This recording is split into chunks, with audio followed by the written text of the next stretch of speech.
Yeah. I'm live, y'all. I'm live. Yeah. Let's talk about it. I ain't even got no music this time. I got something introductory to play though. I might play some music, but there's really something else I want to play right now. But all right, I'll kick some music. Give some people time to show up in the place to be. You know what I mean? We'll do some music. What we got? We'll do some of that. I'm gonna promote this inspiration. Might as well go ahead and do that. Dun dun dun. Something is missing here. Something is missing. Lord have mercy. WK2FM World Knowledge to Free Mind. The one I wanted to play. WK2FM World Knowledge to Free Minds. And you're behind at the same time. WK2FM World.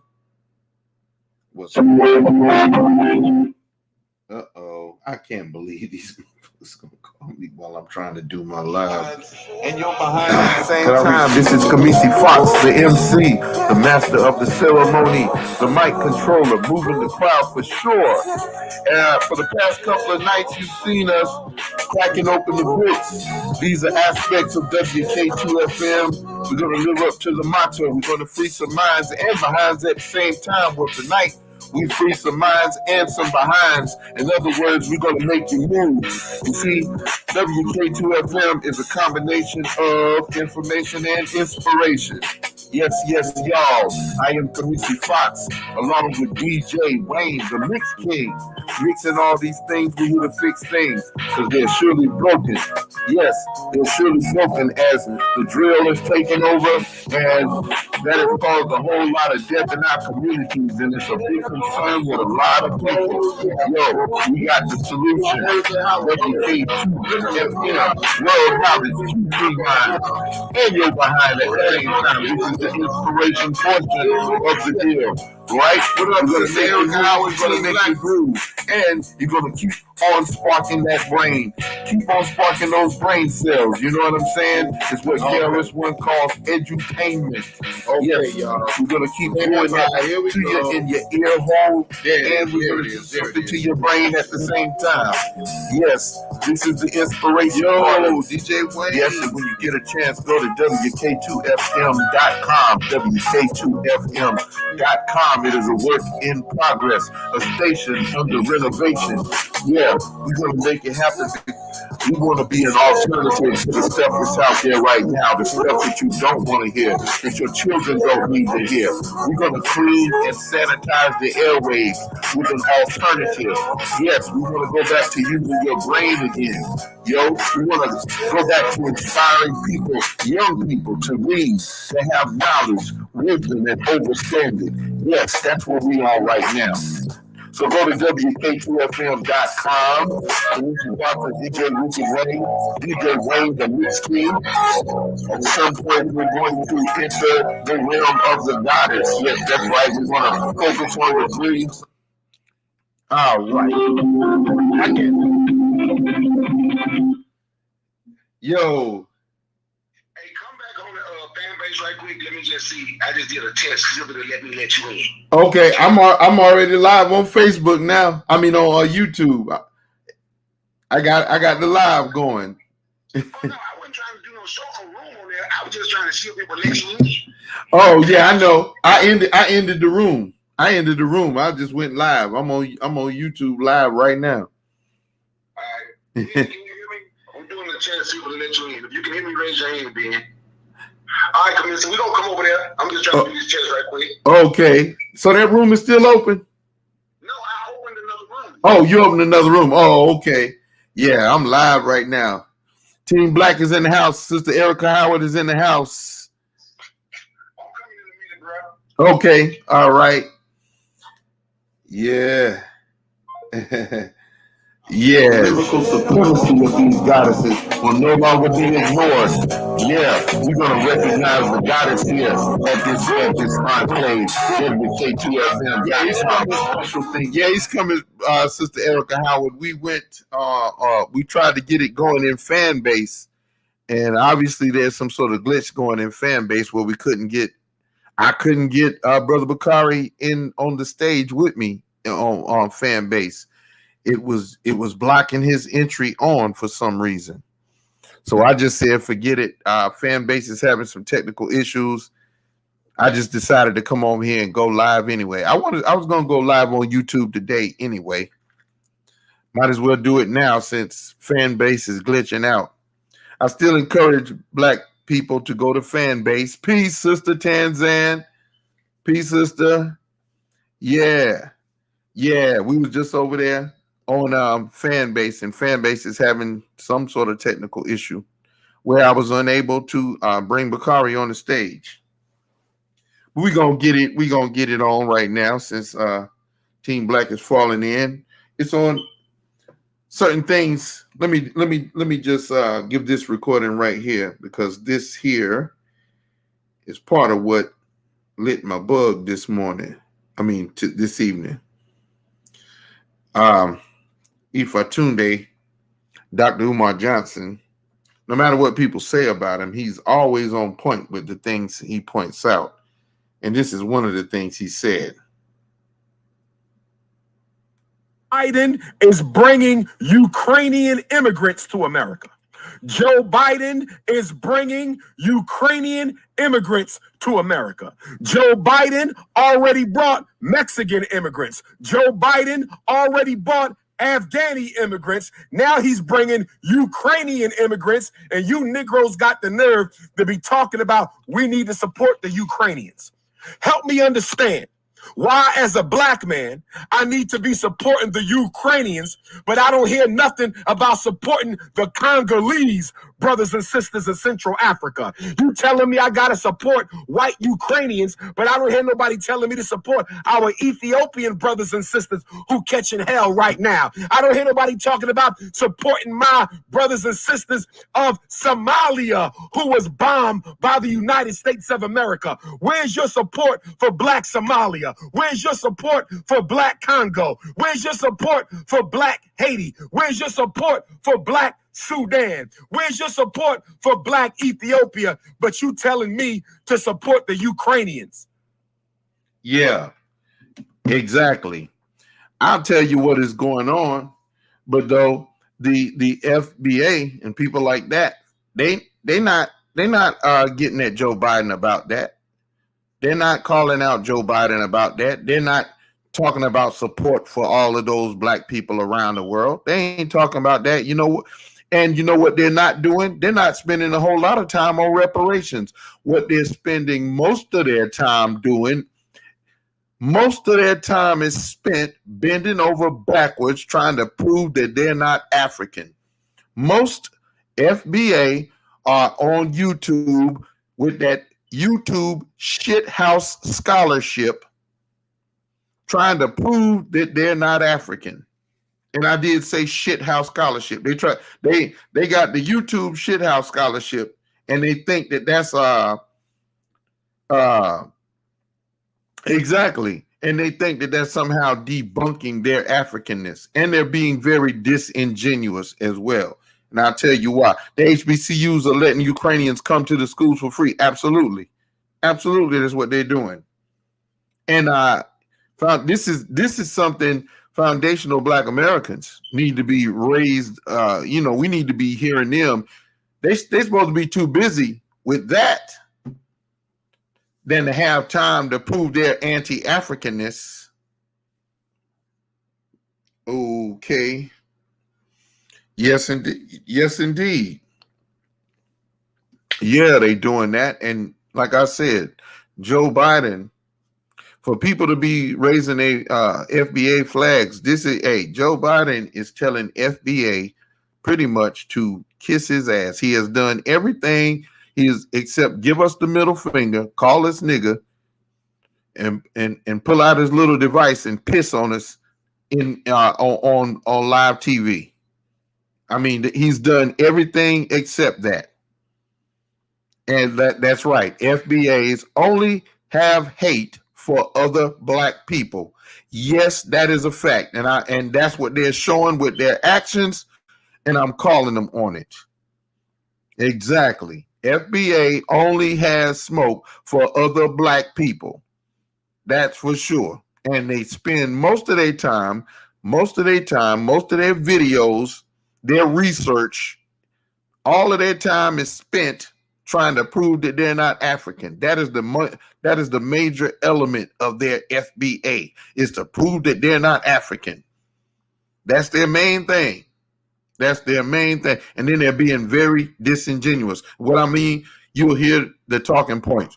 As far back as I can remember, my people go back to Alabama. All my people, I look at my family tree, I don't see no Africans. Yeah, because you don't know your damn family tree, liar. Most of these people don't know their family tree. That's just a FBA lying ass disingenuous talking point that they use. And I'm calling bullshit on the play. And yes, I'm calling bullshit on the play. You got self-hatred issues. You don't know what the hell is in your family tree. Because like most FBA, you can't see past your nose. And your damn show, you're talking about you don't see no Africans. You don't see no damn Indians in your damn family tree either. Stop lying. Stop lying. You don't know what's in your family tree. You ain't that interested in your damn family tree.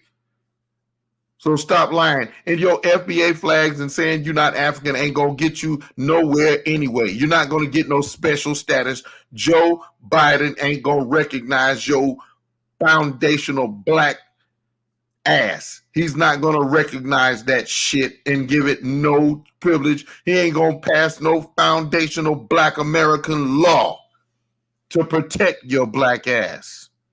You, the only people who are going to get your back, the only people going to get us, the only people that's going to look out for us is us. Get it through your head and stop playing the damn game.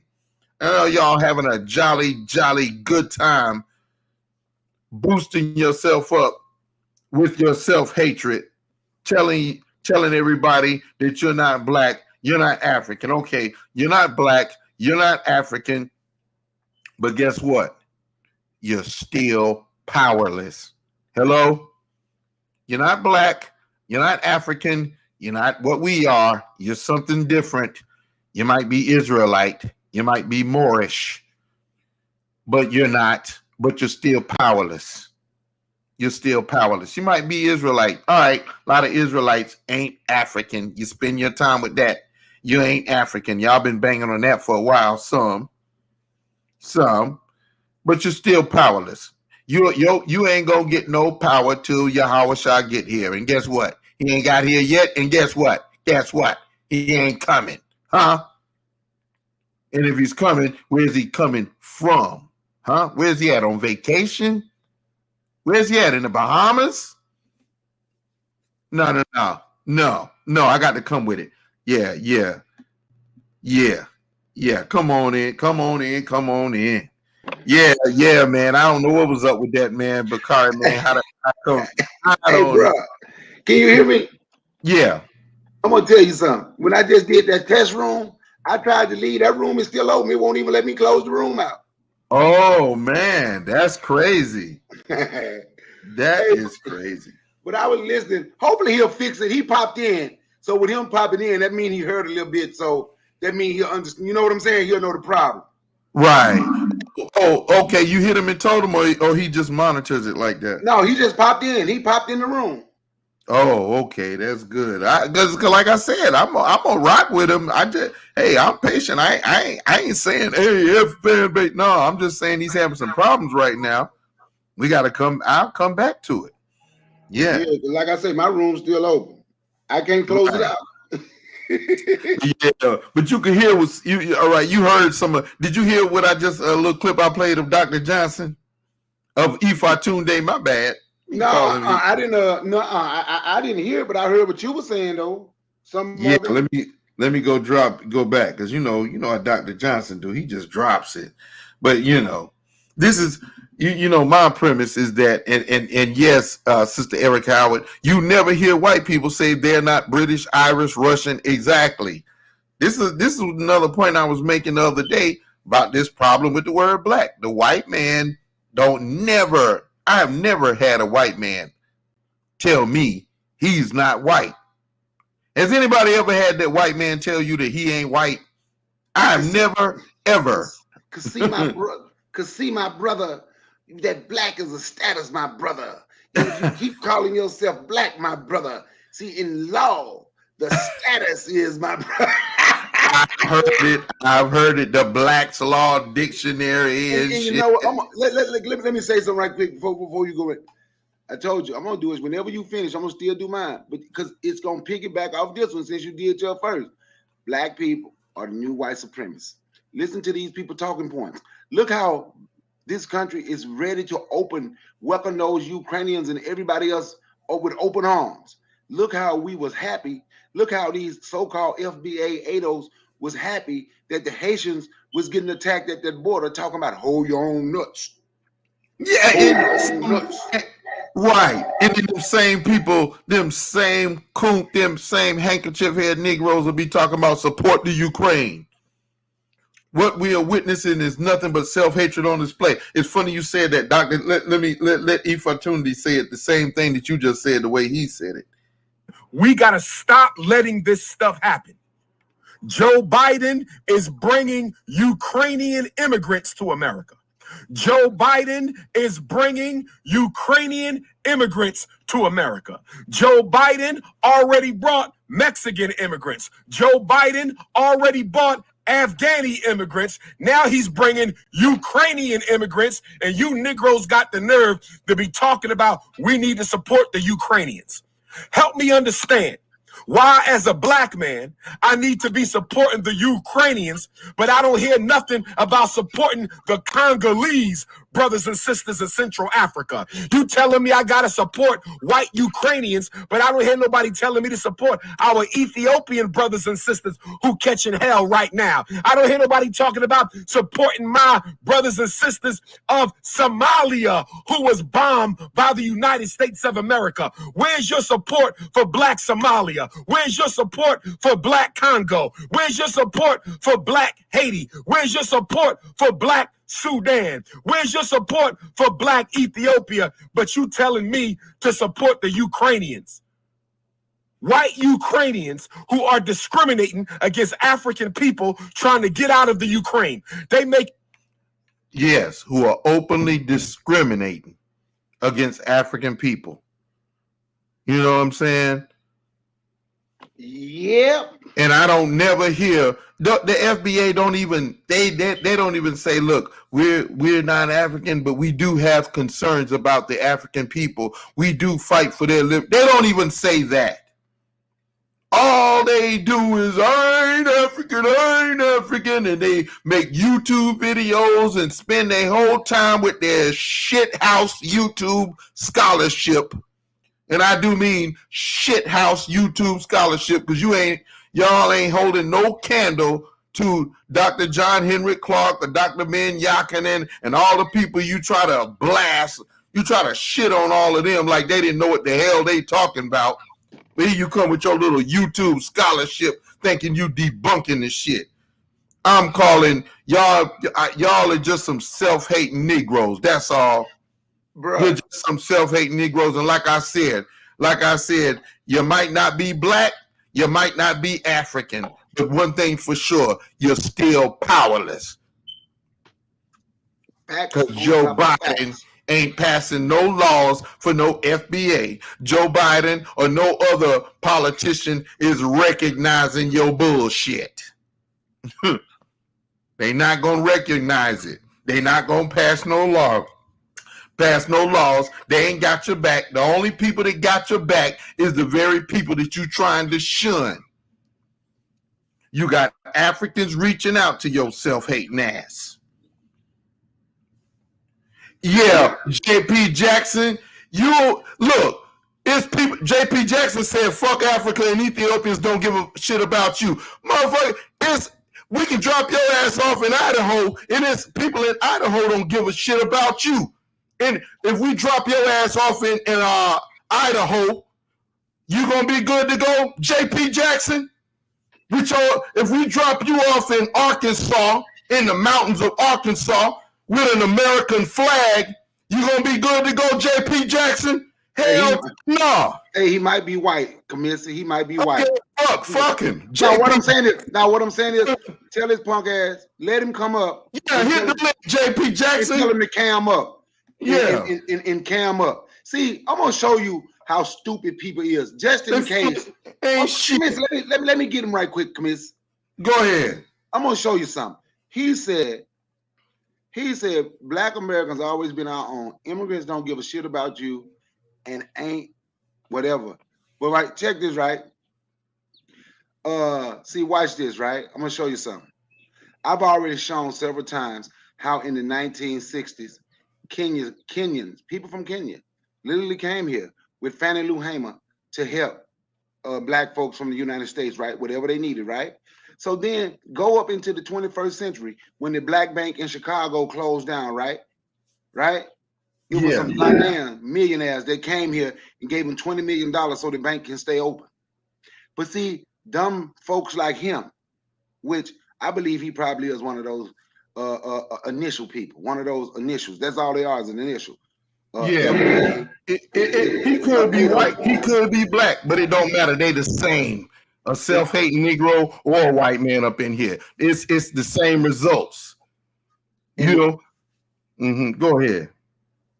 A lot of Black people with white talking points. That's why I say I'm gonna do my show. Black folk has become the new white supremacists.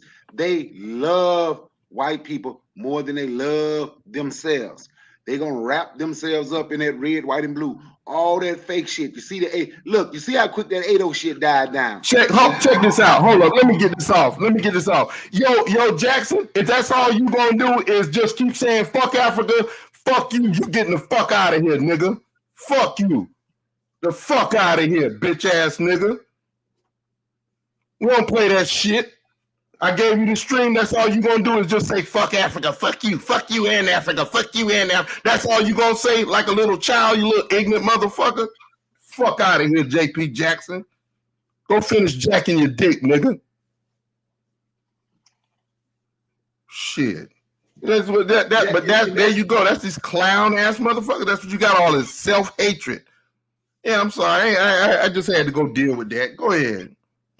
No, but that's their thing. They have all the white people talking points. They really have disdain for other Black people. I'm gonna tell you something. They ain't just praying for Ukraine right now. Remember France? Pray for France. All over Facebook. Yes. All over these damn social medias. Anytime something happened to a white country, you hear the initial people, the people with the initials, because that's all it is, an initial. FBA or ADOS or whatever the hell else, always run around and pray for them. And they always have something negative to say about Black folks, just like them dumbass so-called Aboriginal people to the United States, right? This dude, he was well, you know, the slave trade in reverse. They took Black people from here to there. I say, so if they took Black people from here to there, that means in a view from here, they took your people from here to there. So them still your people, right? No, they Africans. I like, y'all need to make up your damn mind. We walk around with this fake ass pseudo knowledge because we don't think we can do nothing today. So we retreat to start making up falsehoods and hating on one another because they scared to death of white folk. That's the problem. They scared to death of white folk. They love their dirty draws and they scared to death of them. So they retreat. So they retreat to, if we fight Black people, everything gonna be okay. They want to grind at the bottom so they can stay at the bottom. They ain't trying to go nowhere. They just want to say they are the greatest Black people in the world. Yeah. That's what they're doing. That's what they're doing. And they also, think that's bringing them closer to their massa, that one day the massa gonna cut them a check. And if they cut you a check, you think they just gonna leave it at that? You think they're just gonna cut you a check and leave it at that, and you ain't got to fight them no more? And there still won't be a system of white world supremacy against your ass. See, they try to deny all of that stuff. See, they're trying to walk the time back and just deny everything. It ain't no we ain't Africans. Some even saying Harriet Tubman didn't exist. Malcolm, they starting to go back and question them. They got some stuff on Martin Luther King showing him with some white women. And have you heard some of this stuff? You heard any of this stuff? Everything you saying, I've heard. Of course you have.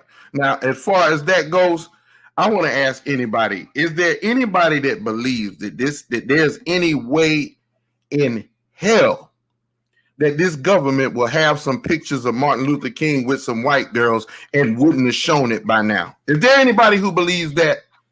If anybody believes that, I got some swampland to sell y'all.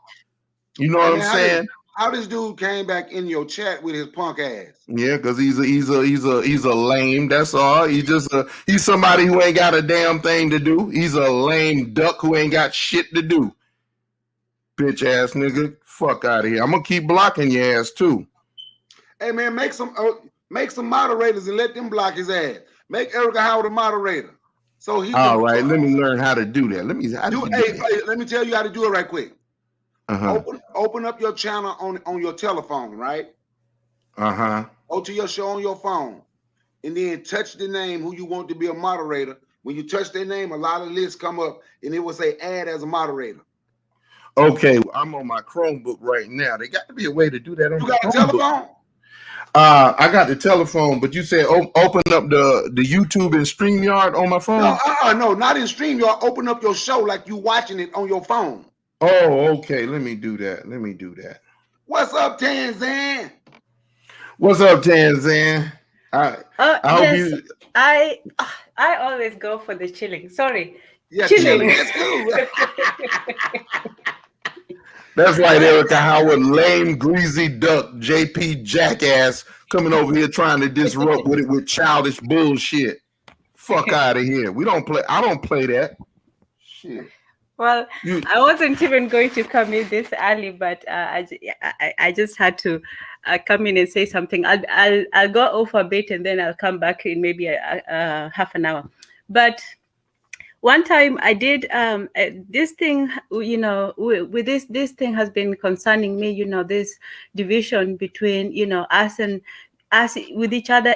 I don't understand it. And to me, I only recently knew about it, a couple of months ago. I didn't know it had gone this deep. But so one time I called into this FBA channel, and they were talking about, some African on the internet had written a statement saying, I can't stand these Black Americans. And so they were talking about it. So I wrote in the comment, well, I'm African and I love Black Americans. And I fully and solely support reparations only for Black Americans and the descendants of slavery. And I support your causes and all of that. So once I said that, the whole place was just quiet. The only person who said something was this lady who said, no, you don't. And I said, well, if I'm telling you something and I'm telling you what it is, how would you know if I'm not telling you the truth unless you have some other information? If you took this statement of this other African on the internet, just telling something that, I don't like Black Americans, but I'm telling you that I love Black Americans. So who are you going to believe? And believe me, you're not going to find a whole group of 100% people who are going to 100% love 100% of all of you in any single group. I'm not expecting. Yeah. So, so my question to them is, who are you going to go with? Are you going to go, with African who disrespects you, who tells you you don't have a culture, who tells you, you're not this and that, and who is for the most part just ignorant? Because any African who says this does not know anything about, African American history. They don't know anything about racism. They've probably just been here 2 or 3 months, or they have some experience, in high school with somebody. It's always something personal. But if you really ask anybody who even a few years, like the first time the whole African world knew about, actual police brutality. And so there's a lot of things that we assume about each other. One of the things that I think Black Americans assume is that Africans were just sitting over there, watching Black Americans suffer as we, sat down and chewed on, our coconuts and mangoes and so on, and I think Well, that's. I'll tell you what. Let me tell you this, Sister Tanzan. Both sides are running from themselves and running from their people. Both sides, whether it be the African coming over here talking trash about us, or it be these FBA who will sit here. See, you sitting there telling them, you with your African accent, saying that I'm with you, I support you. They won't even accept it because it's messing up the narrative. It's messing up their path. See, they running blindly head first towards their massa. Both want to be down with Team White. Both want to be embraced and accepted by white folks. So absolutely. Even when it comes to this whole Ukraine thing, you're seeing, Tanzania over there bending over backwards and giving them free hotel and all of that stuff while the people are being mistreated in the country.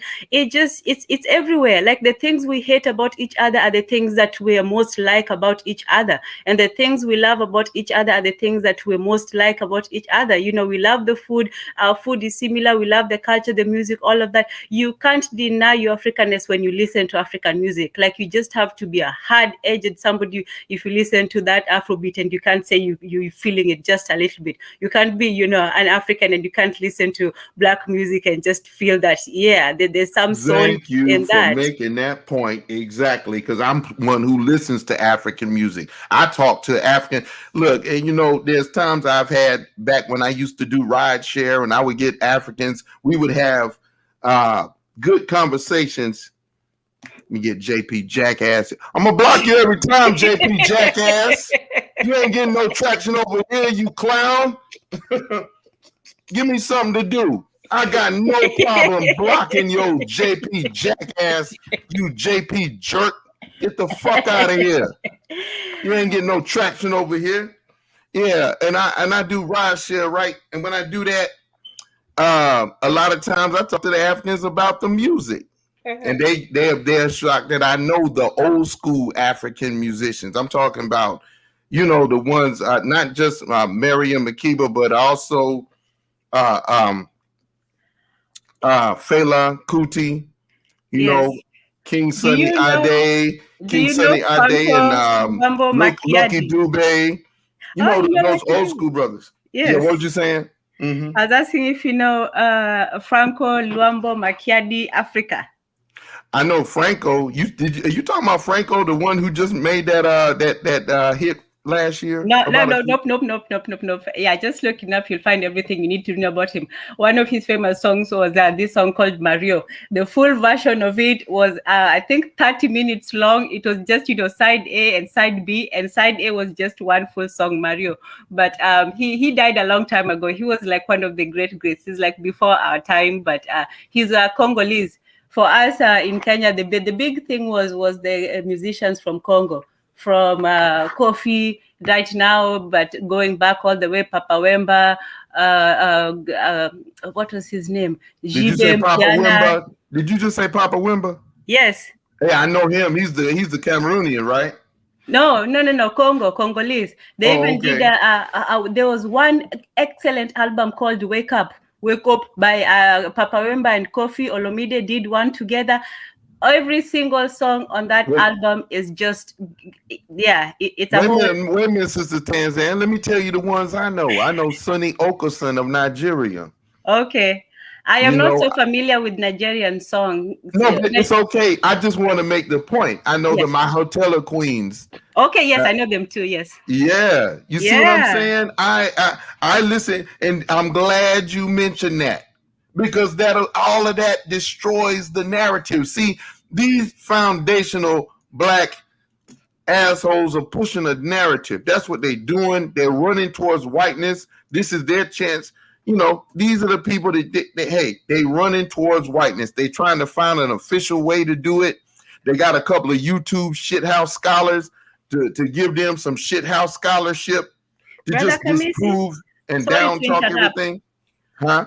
Sorry to interrupt. And I do. It's just there are some things that I sort of do understand why. I think that there's a lot of hurt and anger and rejection. And I think, you know, if we're going to look at the cause of that, I think maybe it might be worth that, because there's this feeling with Black Americans, you know, the whole slavery, we sold you into slavery aspect of it. And I think that maybe that has something to do with it. Well, Maybe let me address that. Let me address that, Sister Tanzan. All right. Let me go where I'm going for a second. And I'm going to address that. All I'm right, going to I'll be address quiet. that. I'll listen. All right.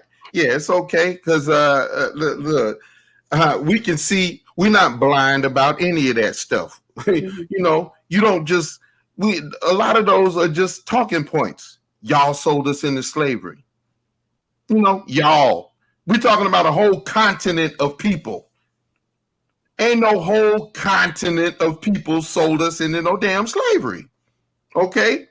We got sellouts on both sides, just like these sellouts right now. Just right now, these FBA are trying to sell y'all out.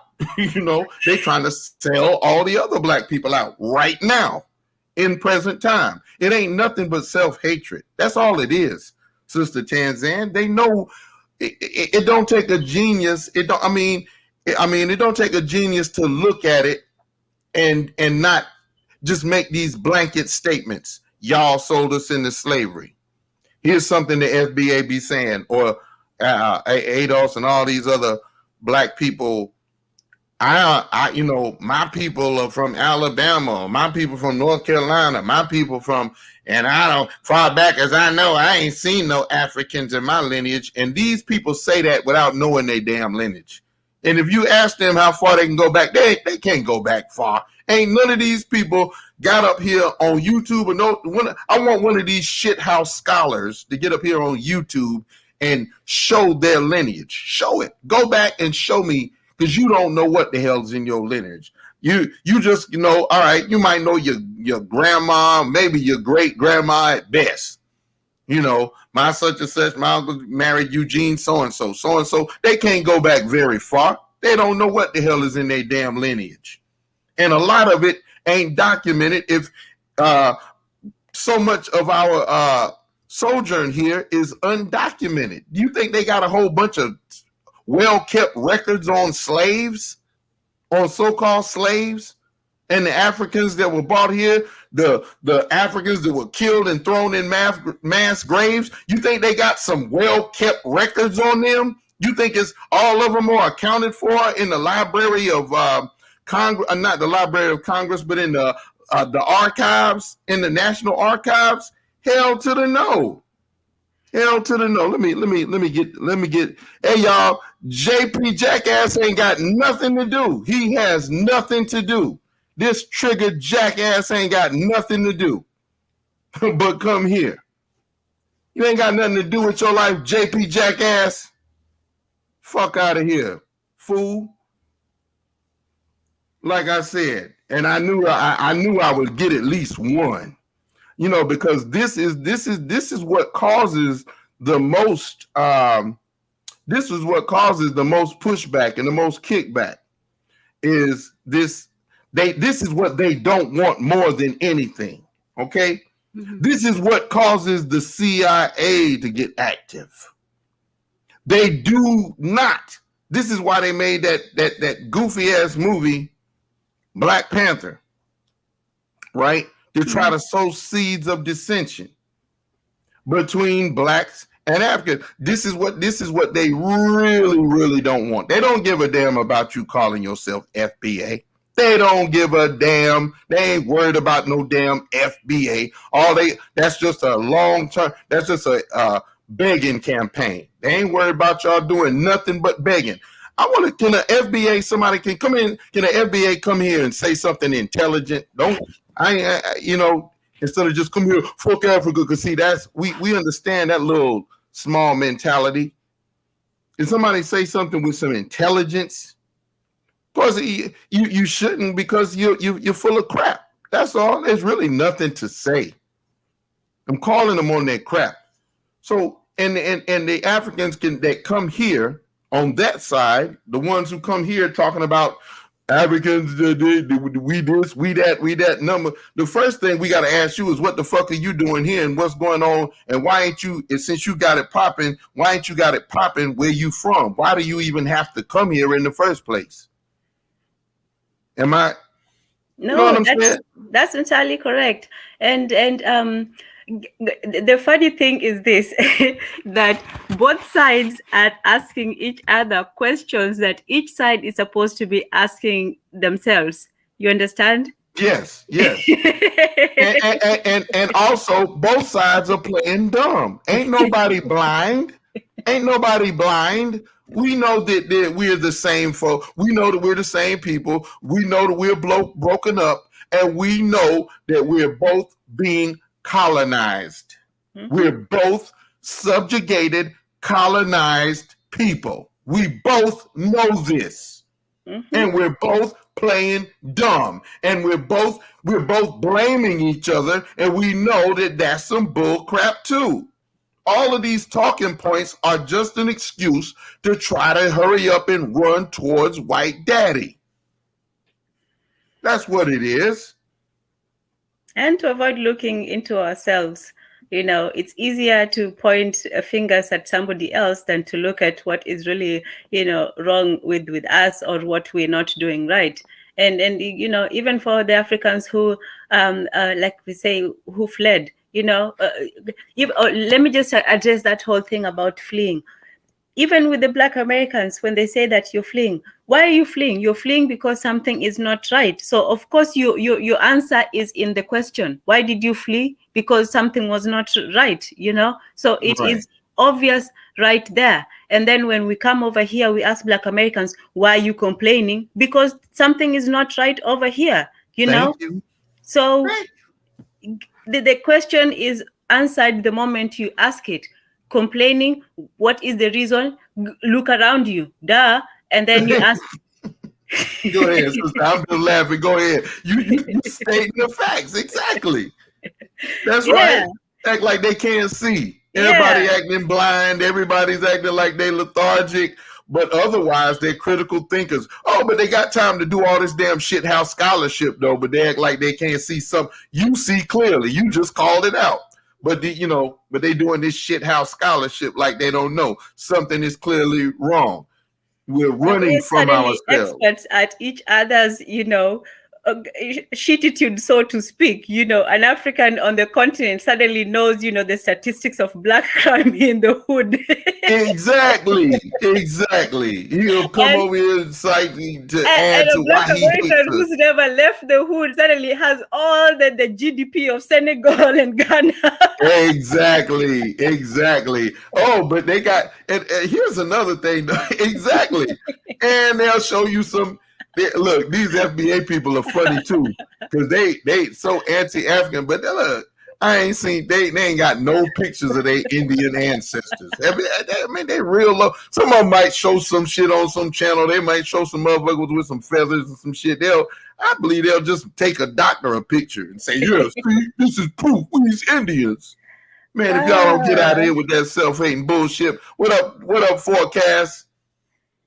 What up, Forecast? You know what I'm saying? I can't let you talk about my knowledge, my brother, because the sun is 93 million miles from the earth, my brother. That's another anti-African group. On the low. Even though, like, they dibble and dabble, but there's a lot of anti-African things with that group too. I haven't even mentioned that the NOI and the many NOIs. Not all of them are anti-African, so that kind of stirs it up. Of course, we know our Black Power General, Dr. Khalid Abdul Muhammad, was not anti-African at all. But there are anti-African elements of the NOI and their teaching as well. We do know that too. You know what I'm saying? I mean, at the end of the day, they have their ultimate, the one who they say is God, is some Prince Charles looking dude. You know what I'm saying? See, my This is brother, our that's a black man with a white mother, my brother. yeah. See, they, that's some bull crap. I'm calling bullshit on all these plays, especially now. Now is not the time for this fake nonsense. With you have the commander in chief giving us all the middle finger and his ass to kiss. This is no time to be playing. You know what I'm saying? Okay. Yeah, this is no time to be playing with these little fake, with all of this folklore. Instead of trying to, the answer to our liberation is us. We're here with each other. You know what I'm saying? Sister Tanzan is part of the solution. Y'all trying to divide and saying you ain't black and you ain't African and you ain't what those people are, and I don't know what's wrong with those people. Y'all are all part of the solution. You're part of your own destruction, and you don't see the danger. You don't see the danger that we're in. You don't see the danger. I want to remind people, in the early days of YouTube, before YouTube scrubbed its contents, YouTube did a lot of content scrubbing here in the past few years. But anybody that was on YouTube 2000 and beyond, like I don't know exactly how far YouTube goes back, but I'll just go back to 2000. Even I wasn't on it then, I don't think, but we'll go back to 2000. But y'all remember the black unmarked vehicles that people used to film going up and down highways? We remember seeing the caskets, the millions of I think they were plastic caskets, millions and millions of plastic caskets. Since that time, since YouTube scrubbed that time and tried to silence everybody, since that time, they tried to go ahead and dismiss all of that as conspiracy theory. They tried to throw two words on it, conspiracy theory. Just like right now, they're trying to throw some words at Caucasians' history, critical race theory. See, they got these words so that you can hurry up and dismiss shit. But I'm going to remind you that we're in a lot of danger right now. Okay, we're in a lot of danger, and this stuff we're doing is only going to make it easier for them to pull it all off. It's going to make it easier for them to get us in concentration camps and do us real bad. You know what I'm saying? I don't even have to go speak no further about concentration camps. I know that we don't see that coming. We think that that's ridiculous. That's conspiracy theory.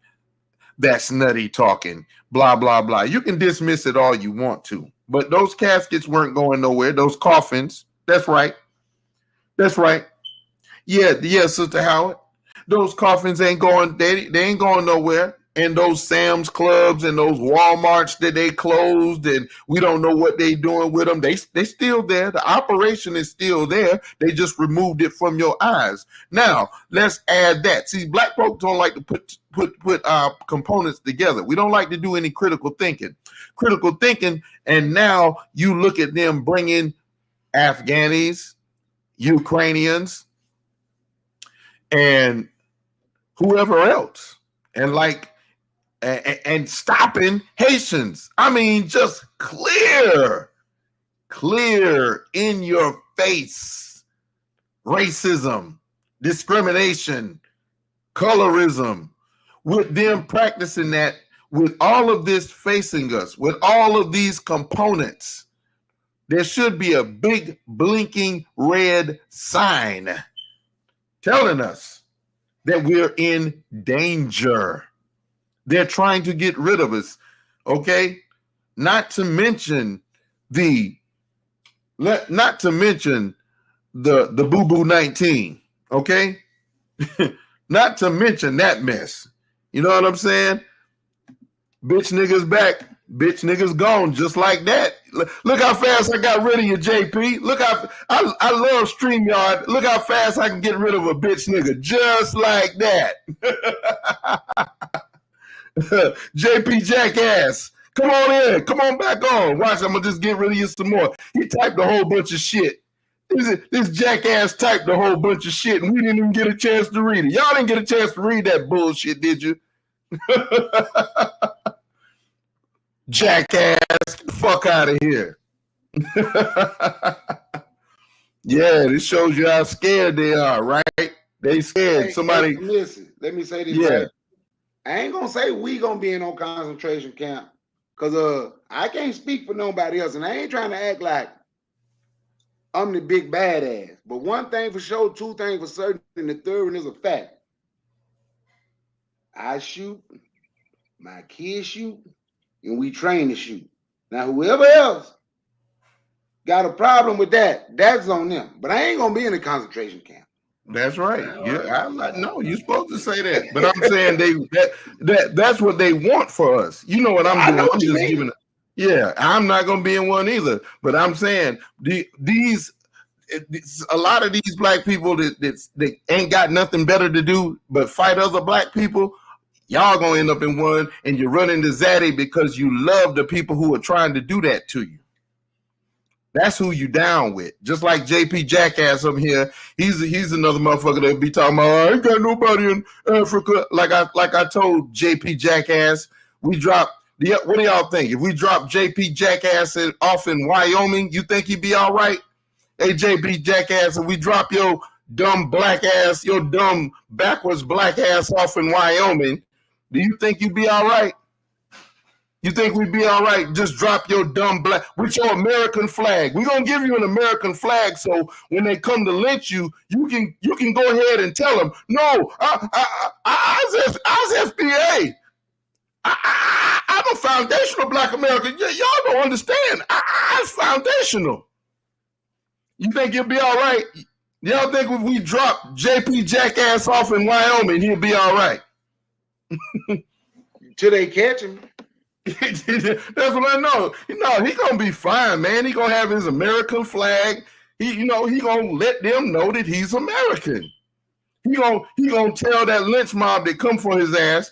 He gonna tell them redneck cops. He gonna tell them, I not like. I ain't one of them. I ain't like them.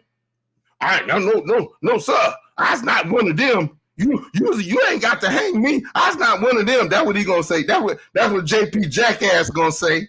Because JP Jackass, he don't like them Africans. He don't want to hear that African shit. Drop your dumb black ass off in Wyoming, JP Jackass. Then what you gonna do? You gonna get fucked up. That's what you gonna get.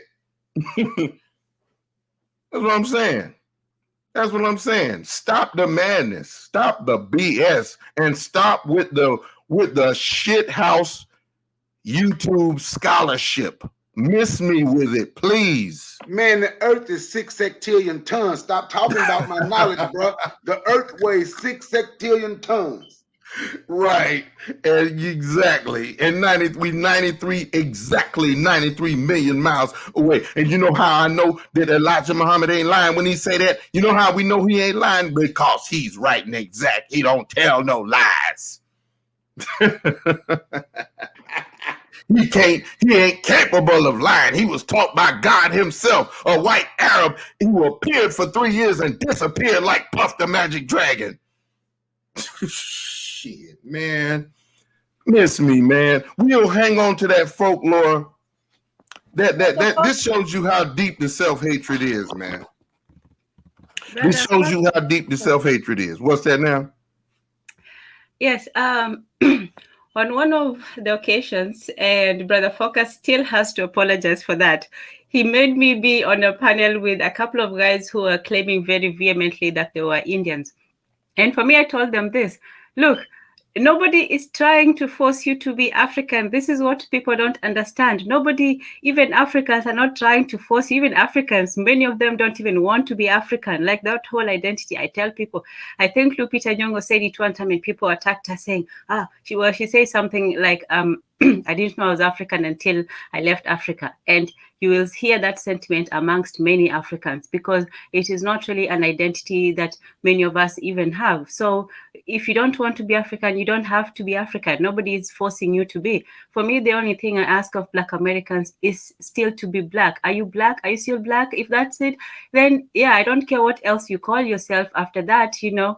We can start from there, you know. If you want to mix in your religions and politics and all of that, that's fine. Even this new, you know, FBA people, if they don't want, you know, to be African or No, nobody. chances are, sister, if they're running from Africa, they're running from blackness.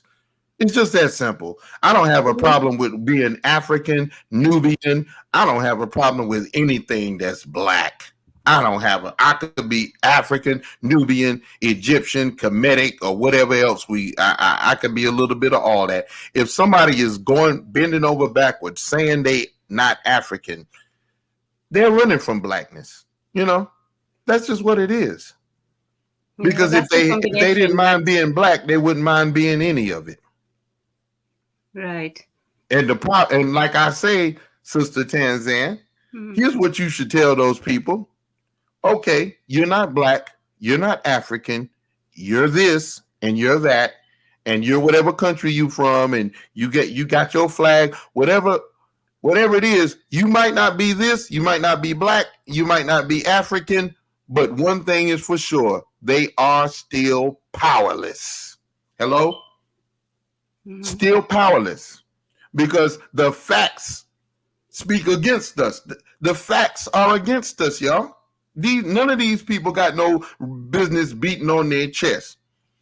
How long has it been since they claimed that the FBA is, you know, all these people denying their Africanness ain't grabbed an ounce of power since that announcement was made. And who did they make the announcement to? You know, because if it's to Africans, you know, most Africans neither have the power or the interest, or they're not really invested in whether Black Americans are foundational or not. So the people that they, sorry? I said, thank you. No, you dropping it. Yes, who are you proving it to? You telling us, and we ain't even, all right. We got our hands up saying, okay, dude, okay, you not African. Goddamn, don't beat us across the head with your non-Africanness. That's what they're doing. Fact, you know, for the longest time, even Africans have been telling Black Americans, you're not African. I disagree with them, but some of them have been saying that. So guess what? You will even have some Africans who agree with you that, yeah, you're not. So, you're not, you know, that's right. not, yeah, that point is not even questioned. The whole thing about wanting to be your own tribe, we are mired in tribalism. It's not even new anymore. You're just joining the whole confusion of what we already have in our continent, and we have enough of it. We don't need any of it, but if you guys want to join it, come on into the tribalistic mess that we already have on the continent. But okay. And, you know, and the other thing is this, nobody is opposed to them. They should take this, you know, all of that and take it to whoever is making the census or the reports, or whoever is classifying us. Because guess what? Some Africans don't even want to be in the same box as Black Americans. So there might be people who have the same interests. You get all these people who hate being in the same box with other people and get them together. You might find, you know, an alliances of, you know, just haters or whatever. But you have them, you know, but, you know, just basing your identity on something that you're not, instead of basing it on something that you are, is a very weak premise to come from. If you're saying, like the Black Americans led the Black is Beautiful movement, Black is powerful, we are this, we are that, it is we are. These people are saying the things that they're not, but they're not really saying who they are, you know. Yes, thank you. No, you on point. They're basing their whole identity on who they're not. And the reason they're not going to take it to anybody else other than blacks, because if they take it to the team, see, all of them want to be honorary white people. That's what they want to be. So they're not going to bring it to the white man because he ain't going to hear it. Okay. They want to bring it to the white man, but the white man ain't trying to hear that. right? And I was telling the Indians too, you know, if you'd have more of a standing base, if you could have like a real Indian tribe, like a real whatever, you know what I mean, like the proper Indians, you know, to vote for them and say, okay, yes, these people are us. But from what I read a little bit, there was a case where the actual Indians kicked them out. So, you know, thank you. No, they said that's what I'm saying. They all they doing is leaving themselves out there on the island because ain't nobody recognizing them. Even it's some who say they're Israelites, they can't go to Israel. Some say they Morocco, they claim in Morocco, and all of these places are saying, "Nigga, what?" You know what I'm saying?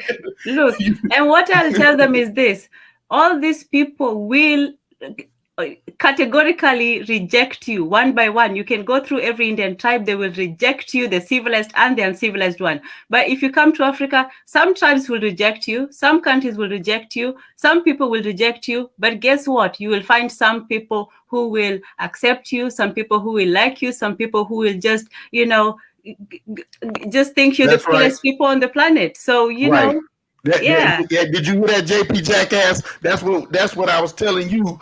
Your dumb black ass. We can drop, like I said, you'll be safer being dropped off in some African countries than you will be in parts of America. There's a whole lot of America. Man, think about how much of America that we really can't go to. It ain't really, ain't our spot. You got sundown towns all over, all throughout America, in all 50 states. You got sundown towns, places where your black ass better not be caught when the sun go down. Right here in America with your FBA flag and your American flag. You can be in them places, but you better not be caught after sundown. There's a whole lot of places in America like that. And they just ignoring it. Now some more? You mean to tell me these good white folk from the United States still got places where black folk can't go? Lord have mercy. I can't believe that our good people, that our good FBA, ADOS, aboriginal, I can't believe that our cousins just don't, Lord have mercy, just can't go everywhere. I can't believe they won't be allowed in Butte, Montana. I cannot believe they won't be allowed in the mountains of North Dakota. For the people who don't believe that, all we got to do to convince them, all right, drop their ass off. That's all. Just drop it. So you cool with us dropping you off here, right? In the mountains of West Virginia and all these places. We just drop your ass off and you good. Hey, look, drop them off with an American flag, Got your and your FBA flag. Give them both. Your FDA flag, your American flag, any other flag. What else? What any other flag you need? Give me your American flag. I voted for so and so. I voted Republican. Well, look, we'll give you a Republican and Democrat flag in case you. So you want to hold up the right flag. You know what I'm saying? Yes. We got to give JP Jackass and people like them the right flag to hold up so they'll be all right, because they don't want to hold up the wrong flag. See, you might run into some white Republicans. You want to hold up that Republican flag. Say, I voted Republican. I guess once you let them know that you voted for Republican, if we drop you off in a red state, let them know you voted for Trump. You should be all right, right? Yeah, we should be all right. But I'm gonna tell these. Let me tell them something right now, Commissioner. This is something we talk about. All y'all JP Jacksons and whoever the hell else out here got all these damn problems with black folk, with pro-black Pan-African folk. You got a problem with everything we say and do. Take your ass to the Donald Trump MAGA app. See how you're treated over there. Hey, bingo, exactly. That's all you got to do. Exactly. They come in the door with smoke for us. Yeah, and the whole point is, look at all of this hatred and racism that you ignore. You ignore all of that. I mean, just overlook it like it ain't shit. Just like I said, the FBA the foundational Black Americans and ADOS. I ain't heard it. It's been crickets. Joe Biden is telling you to kiss his ass. He's passed an Asian protection bill to protect Asians in your face. And we ain't heard, I don't know. Is it just me? See, because I don't watch TV. But have y'all heard anything from these folks? They ain't raising no hell, are they? I ain't heard shit. No, they ain't raising none. They scared to raise it. I ain't seen no press conference. I ain't seen nothing. And you know, this president is shitting on FBA harder than I've ever seen any president in times past. This motherfucker's he's outdoing Woodrow Wilson, Lyndon Johnson, all the rest of them racist dog shit motherfuckers. And he doing it right in it. Look, right in their face. In your face. In your face. Getting ready to transport Ukrainians here to replace your foundational black ass. And look, and the only thing you got time to do. Right? We have been punked, right? Mm-hmm. They have dared us, double dog dared, triple dog dared us. Oh my God, I don't know how many times to stand up, let your nuts hang and do something. But you know what they saying right now? You know what these people really saying? They messing with the sound for some reason. Say it again. I said, but you know what these people really saying about us? What? These motherfuckers ain't gonna do shit. They ain't gonna do nothing but fight each other. So fuck it. Exactly. They scared of us. We got our domesticated pets in check. Yep, and they do. I have to say, yes, they do. I'm gonna tell you something. I always say, I say, because I was a dog man. They would call me an old dog man. Now, dog man, I bred pit bulls, right? And everybody know what a pit bull was bred for. I just leave it at that. I always said, if black people were animals, we'll be the pit bull.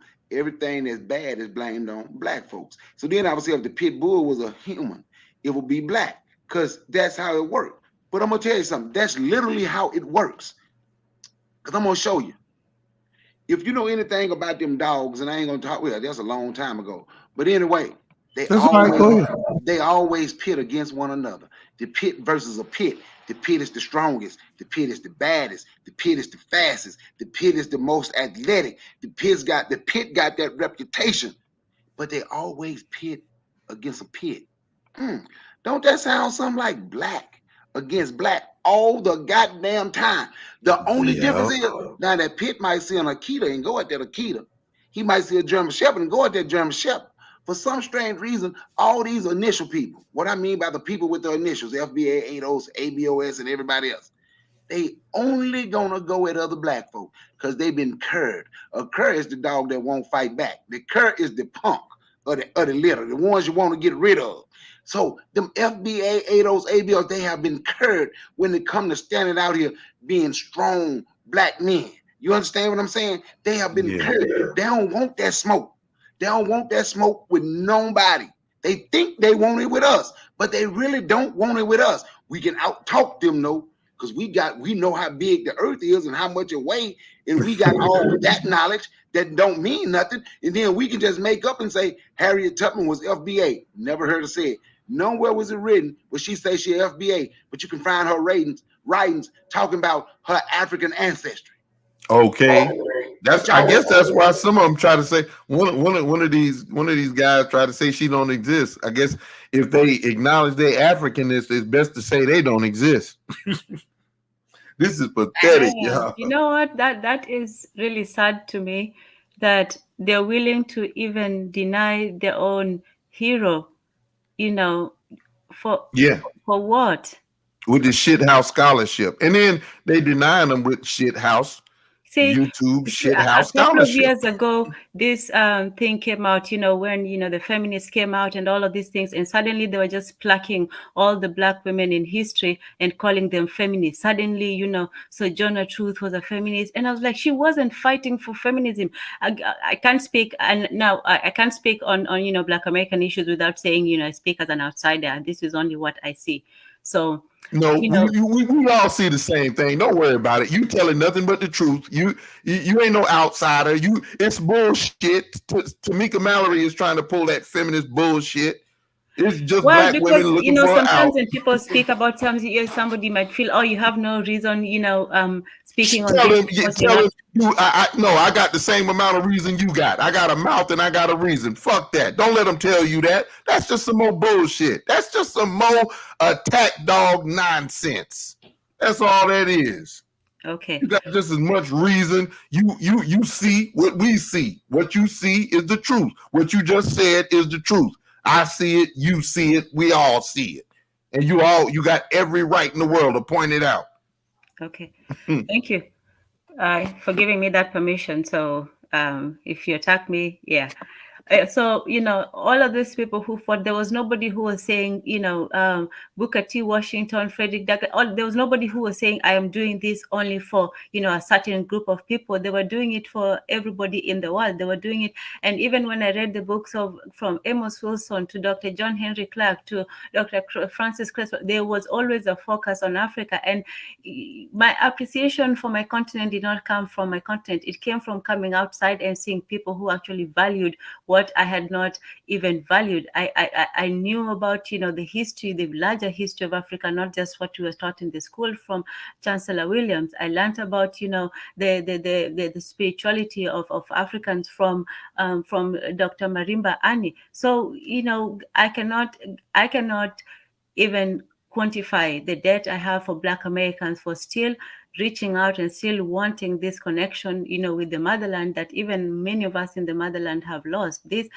was powerful to me and made me really look into my own, past and really value who I was as a person. Because if people who have lost it still want to search this hard for it, it would be shameful for me to not appreciate it when I have it and not. Anyway, so I say, you got the same amount of African, quote unquote, Black Americans, African Americans. I know we got problems with these words. I'm gonna call you these words. African Americans. We got the same amount of Black Americans. I get lost sometimes too. We got the same amount that don't know those things either. So it's very good to hear you call those names. Marimba, Annie. And matter of fact, that's what most of these. That's what we're talking about here today. Urugu, right? Mm-hmm. Yes. JP Jackass. That's Urugu. That's the Urugu popping up. You know what I mean? Mm-hmm. The source of total disruption and chaos. And this when you talked about the rejects of society, in Chinua Achebe, that was in the book Things Fall Apart. And if you remember, the first people that the missionaries approached were the people who had been condemned from the community, because they didn't have prisons as such. So people who had transgressed or people who had done some wrong, they were usually sent off into exile or sent apart from the community for some time, and then after some purifications and rituals, they were allowed back in. But while they were outside, this is when because of the resentment and so on, these are some of the people who got the poison and then they brought it back into the village. Right. And I heard you mention Things Fall Apart. You made me think about there was a rap group named The Roots who had an album with that name, Things Fall Apart. And I wanted you, I don't know how old you are, Tanzan, but I don't think you're very old. You don't remember a lot of these groups that I put on the screen. You was talking about Arrested Development. Let me show you. That's one picture. I started with Tupac and Dr. Dre. Yeah. See, you came after that's after they had destroyed it. That was after they destroyed the golden age of hip hop. Yeah, you came in hip hop right quick. Can I say something? Yeah, right quick. I've been letting y'all. Let me say this right quick. Well, let me say this before you do, because I always talk more than me. Go ahead. I'm messing with you. It's okay. It's just that I was in the middle of saying something. I want to get it off. I want to get it off. Makai just messing. Look, you see that picture? You see the woman in the middle right there? You see that?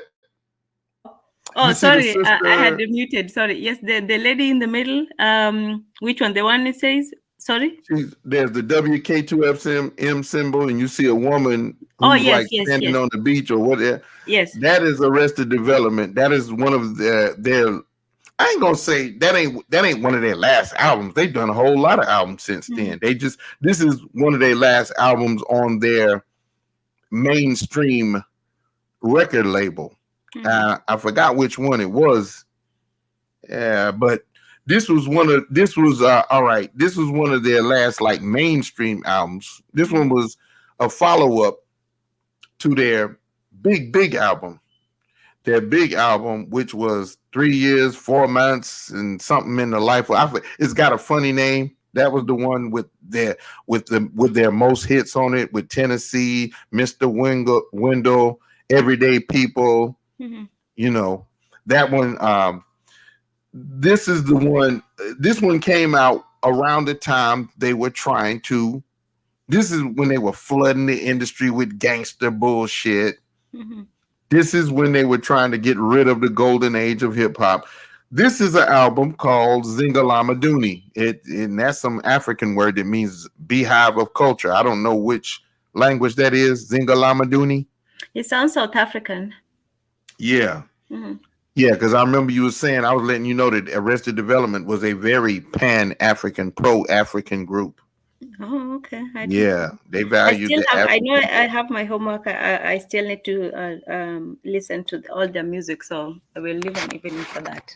Yeah, and that's why I wanted to go. You see a brother here. You see a brother on the right, Lakim Shabazz. Let me go back here to the golden age, like I was saying. During the golden age of rap, this group here, you see where it says "Stop the Violence." Yes, and you see that's a very, very. They had a lot of they dressed, and they had African symbols all throughout their music and their imagery. This is a group called X Clan. Okay. You know, all of these groups had some pro-African thing, but there were certain groups that were very African. Matter of fact, Brother Jay has said it himself. African, very African. You know, is that a Black Panther Club? The Stop the Violence one. They look like the Panthers. Yeah, that's the group Public Enemy and the that's Public Enemy. Yeah, that's okay. Public Enemy, led by the brother in the red beret. That's Professor Griff, and those are the S1Ws. And they were known for having guns, Uzis on the stage, or what Uzi lookalikes. I don't think they were real Uzis. Wow, they look real tough. Yeah, and they used to drill for real. You know, they got this rap music that they call drill, but ain't nobody really drilling. They used to actually do drills. What is do drill a euphemism for? Is it for guns blaring off? No, they represented the S1W stands for Security of the First World. You know how they mentioned. No, sorry. I was asking, what does the word drill? What does it stand for? What does it mean? Oh, they talking about drilling their opposition. They really just talking about like eliminating somebody. Yeah, exactly. Oh, okay. Exactly. Oh, that is what that means. Yeah. Oh, I thought it was just like, another word drilling, for murder music. Oh, sorry. Yeah, another word for murder music. You know what? That's why Tanzan, man. You know what? She asks questions to let you know that she really want to be a part. She asks you what that means. Because she ain't, you understand what I'm saying? And she's not trying to talk negative about what we say. That's like she didn't know what's up mean. She still ain't got the answer down to a science yet. She was thinking. She wanted to say chilling.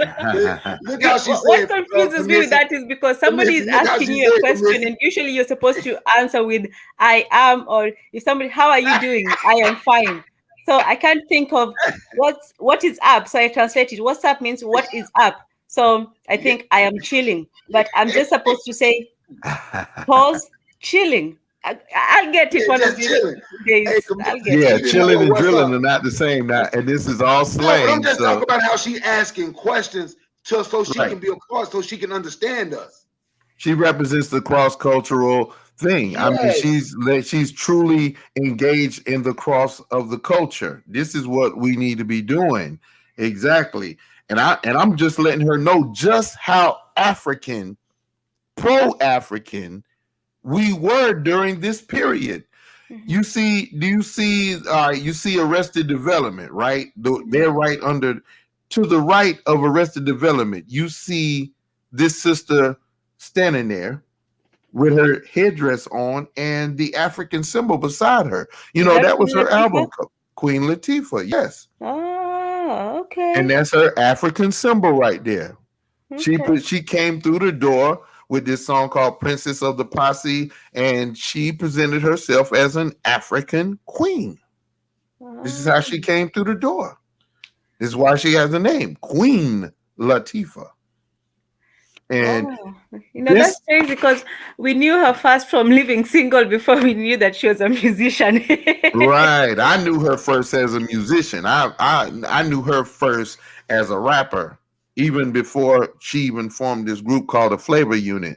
She was a part of this pro-African group that we called in hip-hop, we call them the Native Tongues. Native Tongues. You see? Okay. Native Tongues. And I want to tell you this, sister. I want you to know, to the right of Queen Latifah, you see, what do you see? This group called Stetsasonic. They had this song about apartheid. Wow. You know, because at that time we had brothers who were concerned in America about apartheid in South Africa. Wow. This was, you know, this was kind of like a movement here in America amongst Black people. Okay. Yeah, I wish we had known about this because, you know, it was also a movement in Africa. Like sometimes we get mad at the South Africans because of the way they're being xenophobic. And then we like to remind them, you know, we guys stood there for you when you guys were going through your stuff. And then they're like, yeah, but were you there marching in the streets with us, getting shot at by those Boers? You know, this thing is just a microcosm of just arguments from everywhere. Like it's not even new.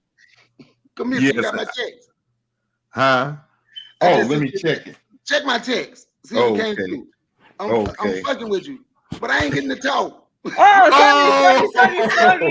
Read my text. We ain't setting you off. No, brother.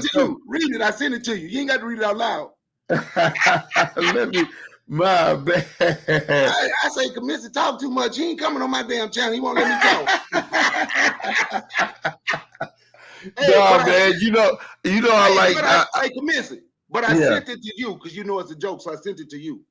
Yeah, you know I like building with you. You know hey, that's the reason I shut down the room, the fan base room because you couldn't come in. That Commissioner won't even let me say. Look, I don't forgot it because y'all stole my thunder. Go ahead. There's plenty of time, but that's the thing though, because even I'm glad you spoke up even like that. There's plenty of time. You know how I like to let it flow, and even forecast. If you got something to say, you know you can jump in here forecast. Don't you feel alienated? It's just that I like to. But you saw I sent it to you though, man. Sister Erica, you can jump. Yeah. You know, but you know it's room. I want you to take it serious. That's why I asked you, did you got it?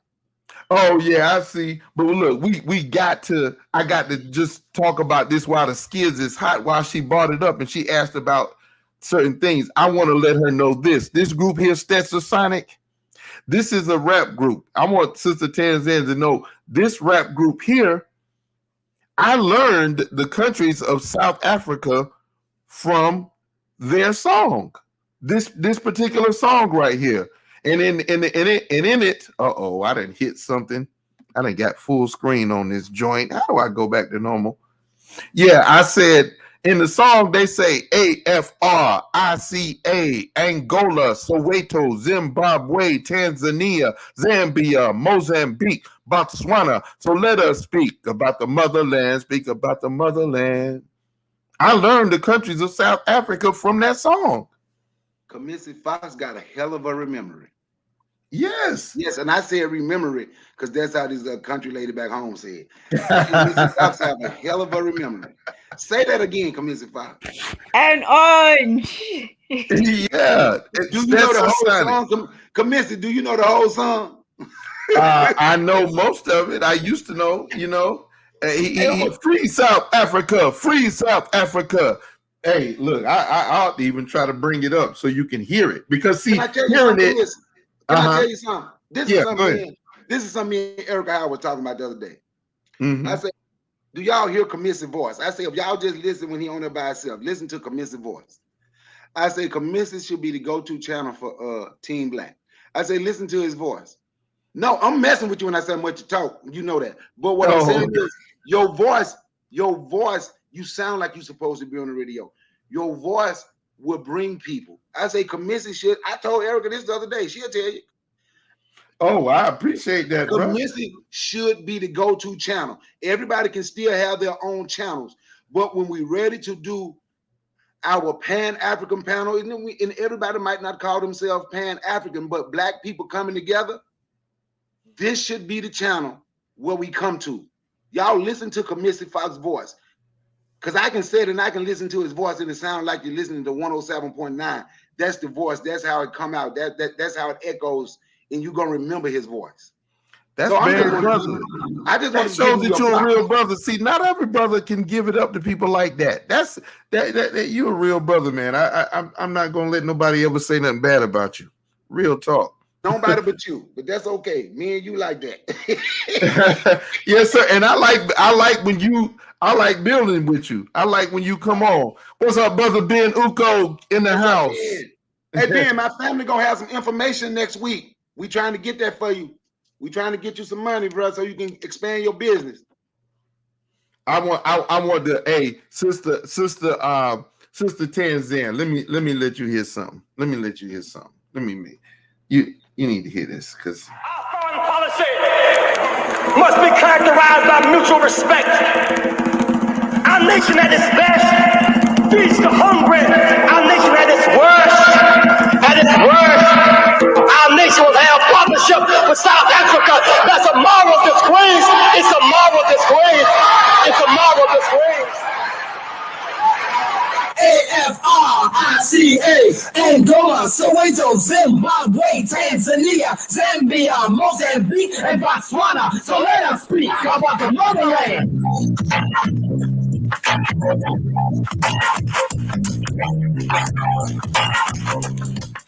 That's another mix right there. Hold up, I gotta pause it.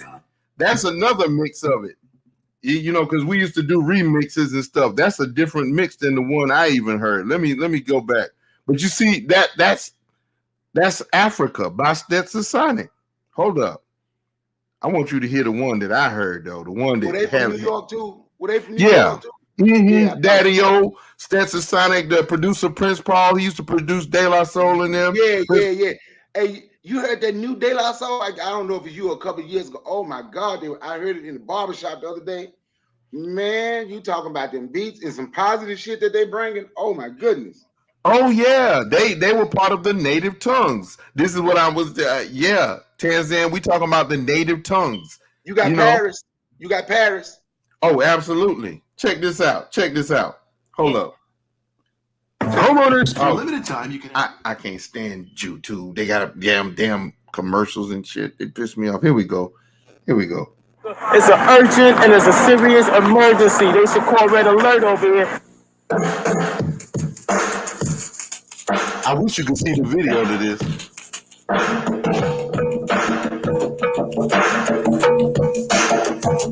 Our foreign policy must be characterized by mutual respect.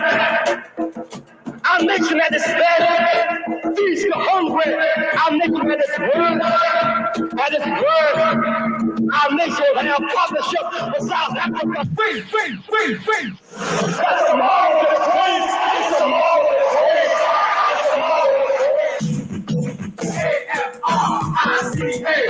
Angola, Soweto, Zimbabwe, Tanzania, Zambia, Mozambique, and Botswana. So let us speak about the motherland.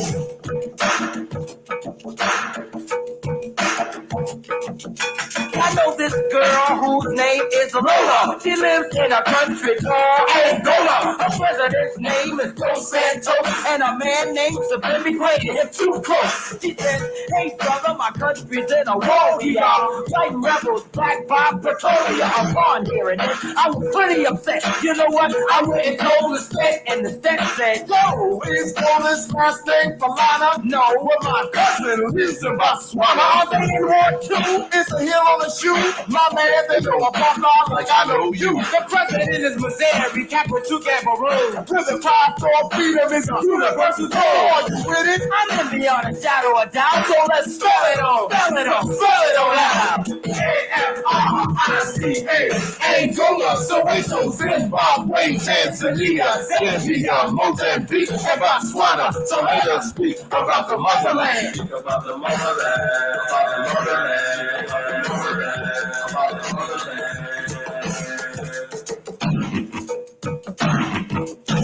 I did a TV report and I watched that's tomorrow Michelle of Mozambique was killing a crash that couldn't be explained. So see, I want a great dope brother refrain. In the town is in Zambia. I'm in America. I was in Namibia. Berries in Tanzania. Mugabe's and Harare just came back from the homeland. The green are black, so let's spell it out. A-F-R-I-C-A. Angola, Soweto, Zimbabwe, Tanzania, Zambia, Mozambique, and Botswana. So let us speak about the motherland.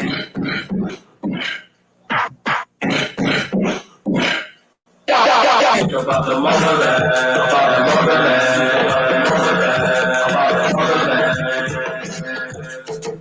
South Africa, no green, neither will be. Free South Africa.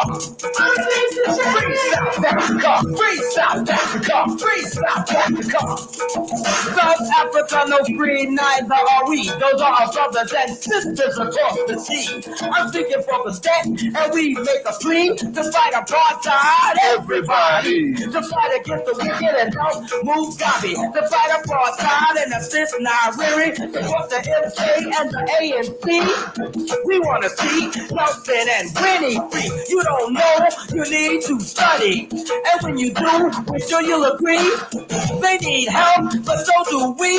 Them with their government. And us with our mentality. Angola, Soweto, Zimbabwe, Tanzania, Zambia, Mozambique, and Botswana. So let us speak about the motherland.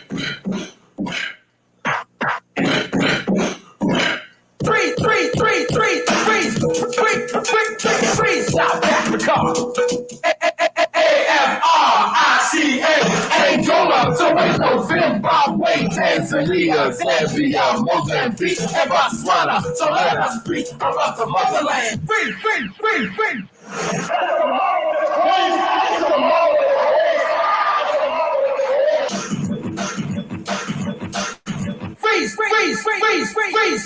Free South Africa. That's the type of stuff. That's the type of stuff we were doing in the late 80s, early 90s. Sister Tanzan, did you catch all that? Uh-oh. Yeah, I did. I'm sort of... Mm-hmm. Yeah. That's what we were doing. That's what we were doing. That's where we was at in the late 80s, early 90s. You weren't hearing no anti-African shit. Wasn't nobody talking. We was loving Africa back then. Brother, and they interrupted us. We didn't get the message then, and we got the wrong one. That's right. That's right. Yeah. And that's why, and they purposely got rid of that period right there. That's why they gave you Snoop Dogg and all that dog shit that we grew up, all that shit that came after us, the gangster rap, club rap, Pastor Cavassier. It went from the gangster rap, and then it turned into dope rap. You know, I got the hook up back then. Master P was part of that shit. He woke up, but I'm just saying, everything after this period was a bunch of bullshit. I'm gonna say it. Yep. You know what? You know what? I like Master P, right? And I normally, but he was a part of it. But the one difference between Master P and them other ones, and this ain't me just saying this because I like Master P, but one Yeah, I like difference. him too because he grew up. But one difference. You remember Khalid Muhammad when they did that Million Youth March? Absolutely, I was a part of that. Shit, that's me standing with Khalid at the Million Youth March in my avatar. You know who paid for it, right? Yeah, Master P. Exactly. Master P. He was the That's rap. why He I was said. the one who That's came why I said through. he was a little Absolutely. different. Yep. That's Yes, why I sir. said he was a little different. Oh, absolutely. Master P, hey, I'm talking about how when he first came out, he was part of that nonsense. When he first came out, you know how he came out, I got the hook up. That was part of that dope rap that came, different periods. Dope rap, like the clips, what happened to that boy? And I'm the reason that your block is vacant. We went from bragging about selling dope. We went to some very horrible periods, in my opinion. We went from bragging about selling dope to bragging on doing dope. Yeah, we went to talking about, and we used to say, I'm selling dope because I'm hustling, doing what I got to do. And then it just turned out to outright bragging. I'm selling dope. I got them keys. I got them packs. I got that work. I'm the reason your block is vacant. And then you got the pimp rap, the Snoop Dogg. Snoop Dogg plays several different roles. Sometimes he's a gangster. Sometimes he's a pimp. Sometimes he's a gangster in the hood with his khakis and chucks. And then sometimes he looks like Goldie, like he's a pimp. You know what I mean? Can I He just plays say many this? different roles. If we had seen, this face off of Black America before we saw the other one, because I remember we didn't have a frame of reference that, oh, it's, the good versus the bad rap. We only saw one side of Black music. No, it's not that we didn't see other Black musicians. There was Whitney Houston, Luther Vandross, the what we call the blues. But for us, blues was just slow music about love. So everything was blues, from country music to whatever. Foreign music was just all blues. But rap was different because it had a very fast beat. So rap was in its own category, and it was only Black music. But it just made me sad seeing all of this, that that this came before. It wasn't, usually things are supposed to go bad and then get better, and it seemed as if things were better and then they got worse. That there was actually an example that rap could be made something that is not what it is right now. And unfortunately, what we saw of it was not very promising. It's not just the people who come out here. Even back then, I remember, and we had this music on the underground. It wasn't like, put on television and all that. So, if you could find it, it was like a rebellious thing. So that's why for me they were always cool, because it was just rebellious. And this was the first time I had curse words. Oh my goodness. You know how Right. meaning it is to the construction of English language. We had always been taught to speak English correctly, and pronunciation and all that. And then here was just a group of people who just did not have care about language and morals and etiquette and all of that. I can't lie, it was freeing and liberating, and it was awesome for that. It was just after a while, what made me not for it so much was I didn't understand, because we had the love songs, and love songs are usually about praising a woman, telling a woman how beautiful she is and all these wonderful things, and the same thing with the guy and so on. But I don't know if I've had a love rap song. They had plenty of those. Oh, a love rap song, Yeah, Shakila by Shakila of Poor Righteous Teachers. Hell, we I had don't songs even know who about that Black is. women. You know, Yeah, What about see, LL Cool J? I Need Love. I Need Love. Heavy D had a song, Salute to Black Women. Backbone of the Heavy Black home D. is to you. Then he Heavy had D. one, Black Yes, sure Coffee, No did. Sugar, No Cream. Oh That's Black well, the coffee, one I no want to sugar, we do no did not not get cream. cream. any of those. None of those. Yeah, they But destroyed you know this something? period. Sister, they destroyed this period. I'm gonna get to you, Bakari. I just wanted to answer. I just wanted to know. They destroyed this. I gotta let her know, man. I gotta let sister I just say know. we would have had a very different view. The only thing that saved our view of Black America, and however you guys think that he's, Fresh Prince of Bel Air, he was just the coolest. Like, yeah, Yeah, Right. Fresh Prince. Okay, Will Smith. Yeah. But we it goes deeper than that. Let me show you something here. Go ahead, Bakari. What was you saying? Because I'm gonna pull up some image right here if I can get it on here. Coincident took my text serious. He telling me to go ahead, but but you know what? Right when what she just said was something powerful that we really need to think about, because we always talk about how the media use propaganda, right? Mm-hmm. She could name rappers and all that, and it may have been negative stuff in some people's mind, right?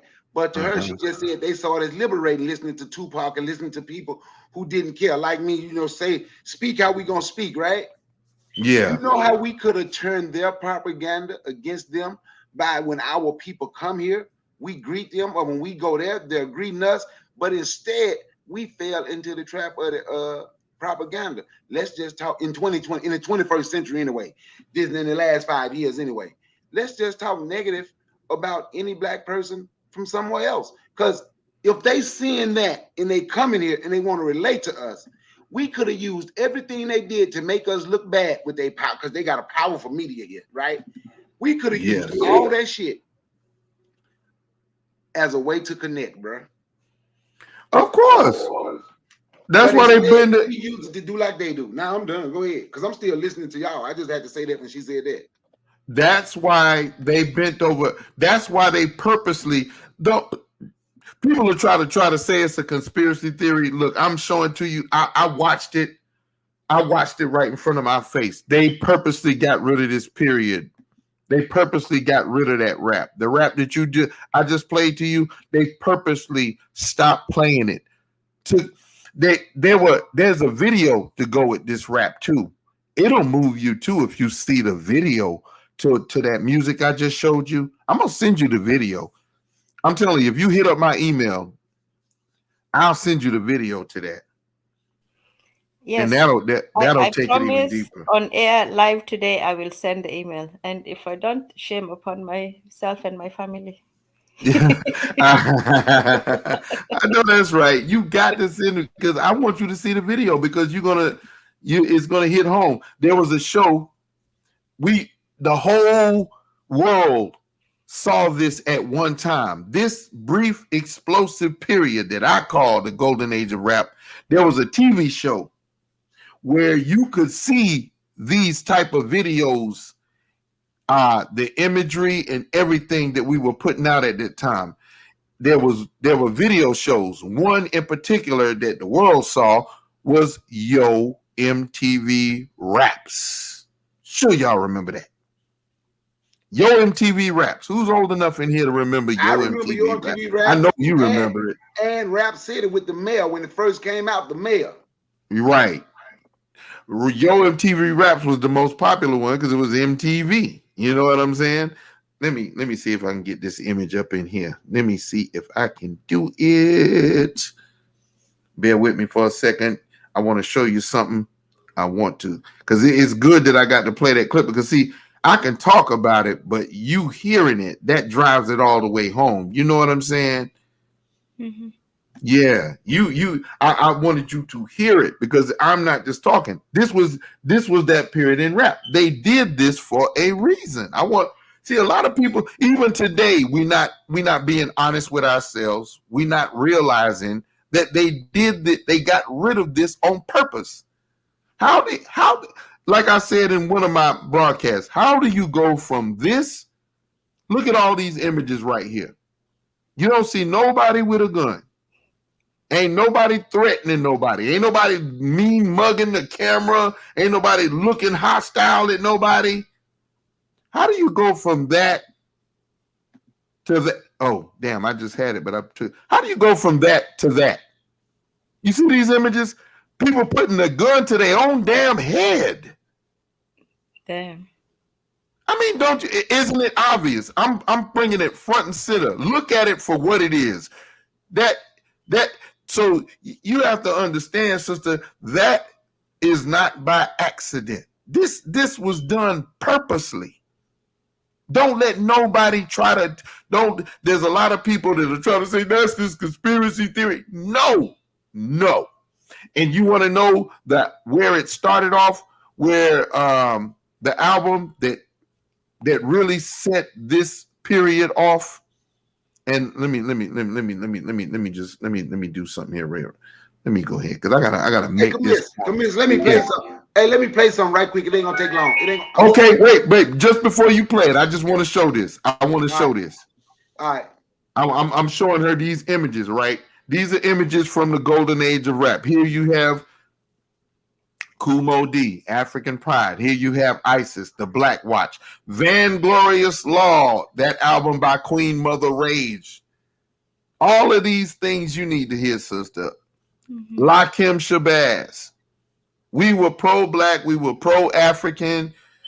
Here you see King Son. These are some of the other messengers. And you mentioned Paris. You see Paris up there, right? Gorilla Funk. I was talking about here you see a lady underneath Isis, a sister who called herself Nefertiti. Oh, okay, I see her. You see us wearing crowns. You see we referring to ourselves as kings, queens. This group over here, two kings in a cipher in the left-hand corner down at the bottom. You see King Son at the top. You see us referring to ourselves as kings, queens, Nefertiti. Like him, we refer to ourselves as royalty. Here you see Kumo D in the right-hand corner. What does that say? African Pride, right? Yeah, red, black, and green. This is that beautiful period. And they came and you know the change started right here with this group right here. This is the group. I'm gonna show you the group that started the fuck up period. This album, one album, and they commemorated this album with a movie because we know that this is where the bullshit started. This one album right here. NWA, straight out of Compton. What do you see? They got the guns pointed at us. Yep. About to kill us. You know what I'm saying? Yeah. That introduced. I think that's Ice Cube. Is that where Ice Cube came from? That's right. Ice Cube, Eazy-E, and this is where Dr. Dre came from. You see Dr. Dre, all of them in this picture right here. Ice Cube, Eazy-E, Dr. Dre. Oh no, we didn't really get them, but we got their successor. Like we said, we started with the Dr. Dre and Tupac, and then on. But no, I don't think we listened to a lot of them. But yeah, go ahead. This is the one that set it off. So this was the origin of the ones that we know. Yes, this is the origin of them. Dr. Dre produced for all of those that you just mentioned. Dr. Dre.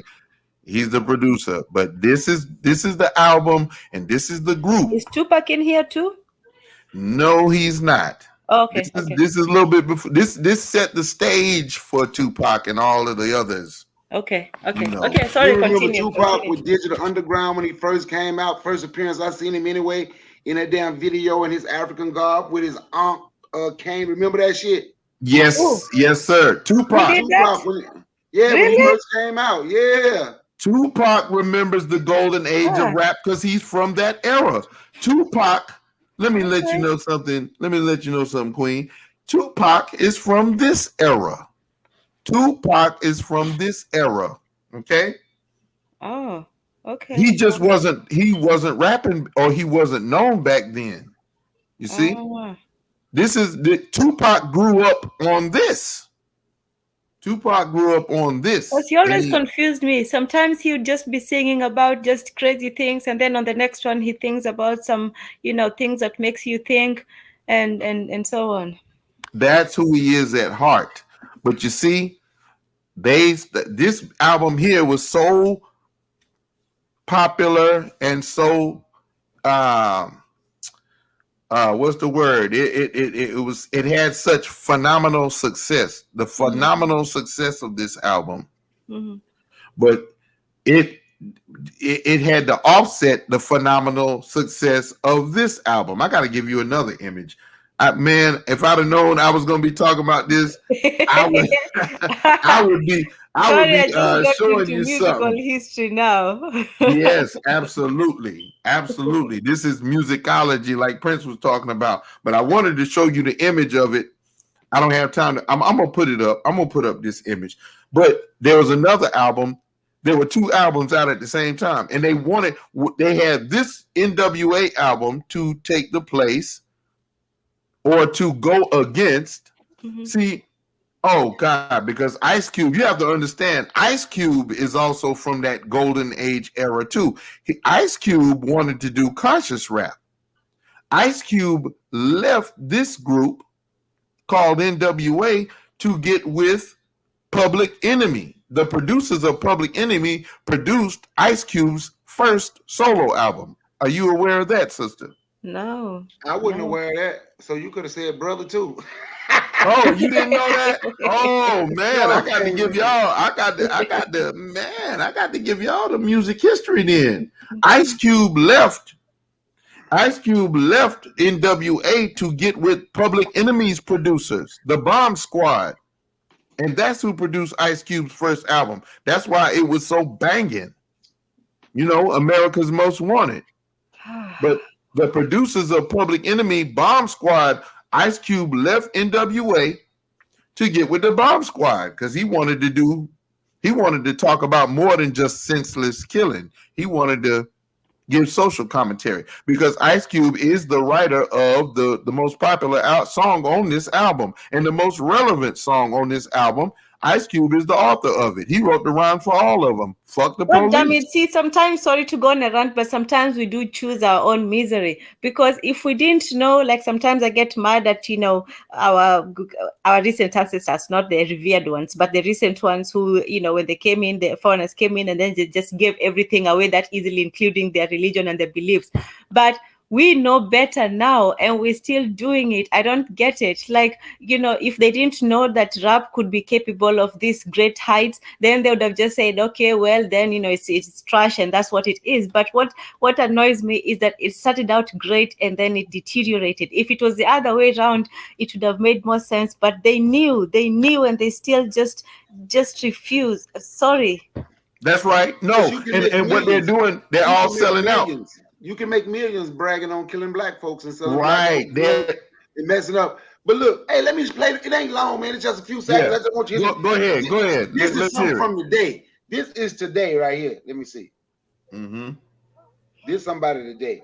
Just not this, but it's finna start. You ought to see that video with that beat. He got all the women out there in his African garb dancing. In this whole video, it's some black. This J. Cole. He got some black folks, they were enslaved, where they done went through and they done killed the slave. In the video, they killed slave owners, freed themselves from the slaves. Oh, I like it already. And when they win, that song is called GOMD. And when they win, that's them around doing the African dances, beating the djembe drum, and with the women out there in their African garb dancing, after they done destroyed them on the plantation. Oh man, that's the type of videos we need to be making. See, I didn't even know about this myself. Okay. I know about J. Cole. J. Cole is a breath of fresh air. He's a throwback, really, to the golden age. Yep, it's a few, and you notice they don't play him too much no more. Hell no. Hell no, he's gonna play that. You know what? He went to Africa and said he played in that league and said he went to do it because people knew him. So he could help more people come to. He know he ain't good enough to be a pro basketball player. But he said he want more people to come to the games and support. Yeah. So and they didn't give it publicity. A team let him play. So he went to try to get more people to come to the games. And they didn't publicize that because they don't want us to look in that direction. See, and they flooded us. Sometimes there are things that we are ignorant about, and for me, I don't think ignorance is necessarily a bad word. It's just what you don't know. The only way to alleviate it is to find out. It's not a terminal condition. So we are ignorant of each other to a great degree. A lot separates us, not just time, but literal space. Thousands and thousands of kilometers. So This is why media is not just powerful on the people that it's directed at, which is Black Americans here, but the effect of it is even worse outside because there is no counter. For you, let's say you're a Black American and you see these negative images on television, you can know that we're not all like that. I know some good Black Americans and so on. The disadvantage is when you're outside of the country, if that's all you see, you have never met a Black American in your life. Same thing with Africa. It's all you see is just, poor, all of that. And there's a lot of that. It's not saying that there isn't, but if that's all you've seen, that's all you know. So the next person you meet, you just think, oh, that's what I saw you from television. So, meeting people, traveling, all of that that's one of the ways of, and even talking, that's one of the ways of getting over this artificial barriers that they put. And so many of us, some of us are just willfully ignorant, but there are people who are just ignorant because of circumstances. And I believe that we are starting to slowly untangle certain messes. So I'm learning a lot, and I'm grateful. So yeah. Thank you. Yeah, and that's why and what you're saying is true, and that's why they bend over backwards. That's why they bend over. I want you to see the machine working full time to prevent this. This is why I had to go ahead and do this particular, because at this time, this FBA, all of this stuff, the Hebrew Israelite doctrine, the Nation of Israelite, the Nation of Islam doctrine, all of that stuff is to diminish the power of our unity.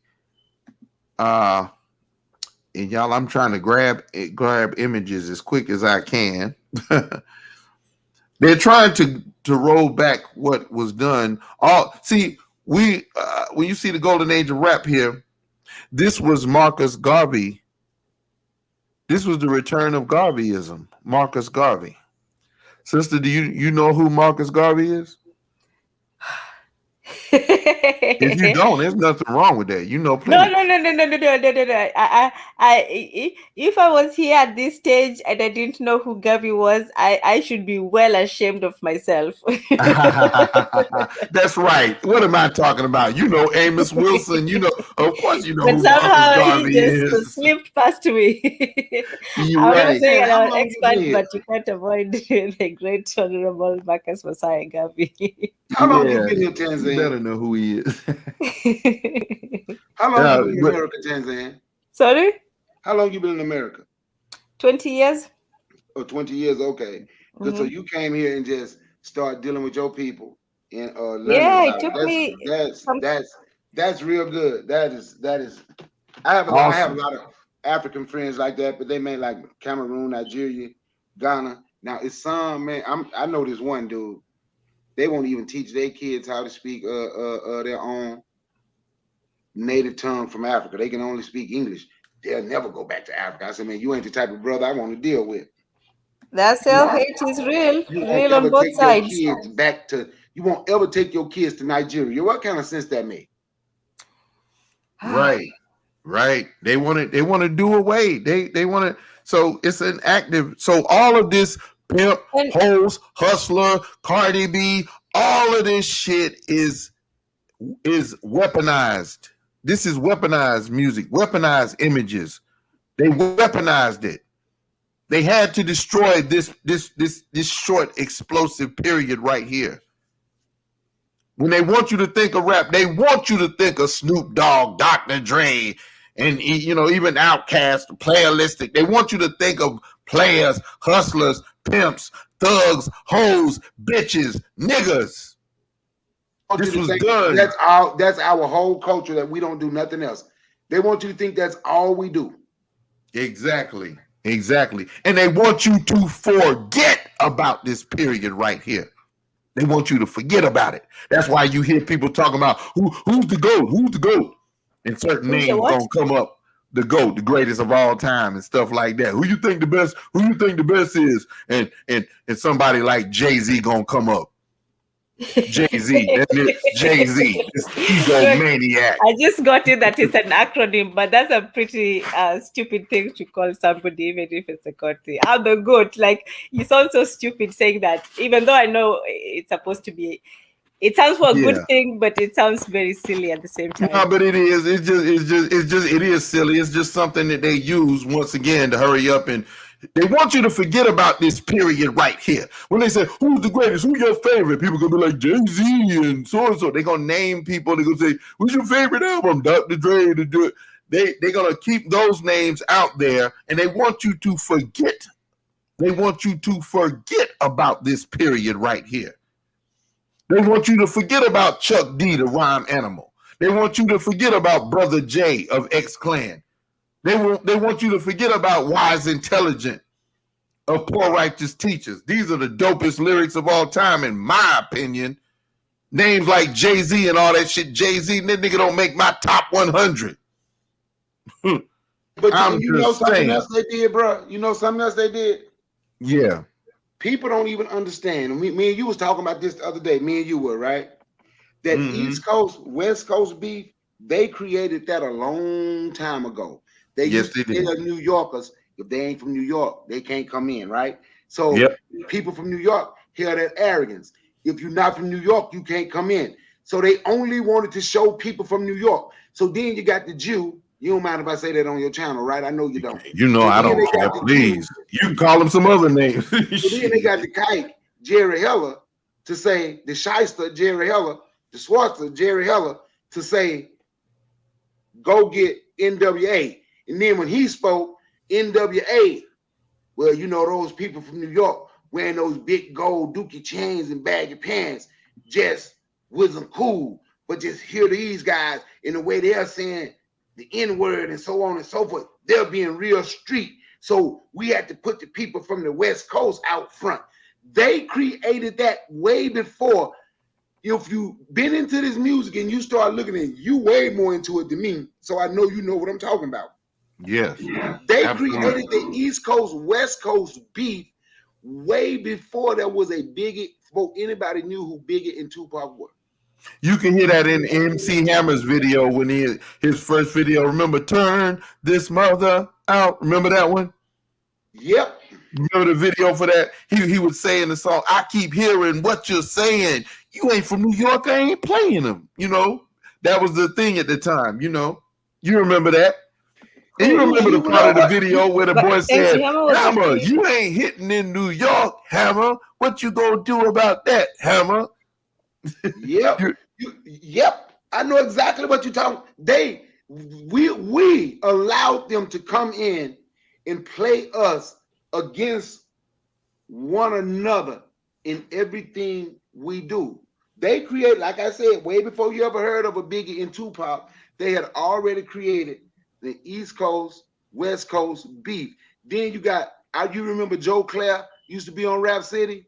Yep. Yep. I remember when he went to Houston, Texas, right? And he was talking to Scarface.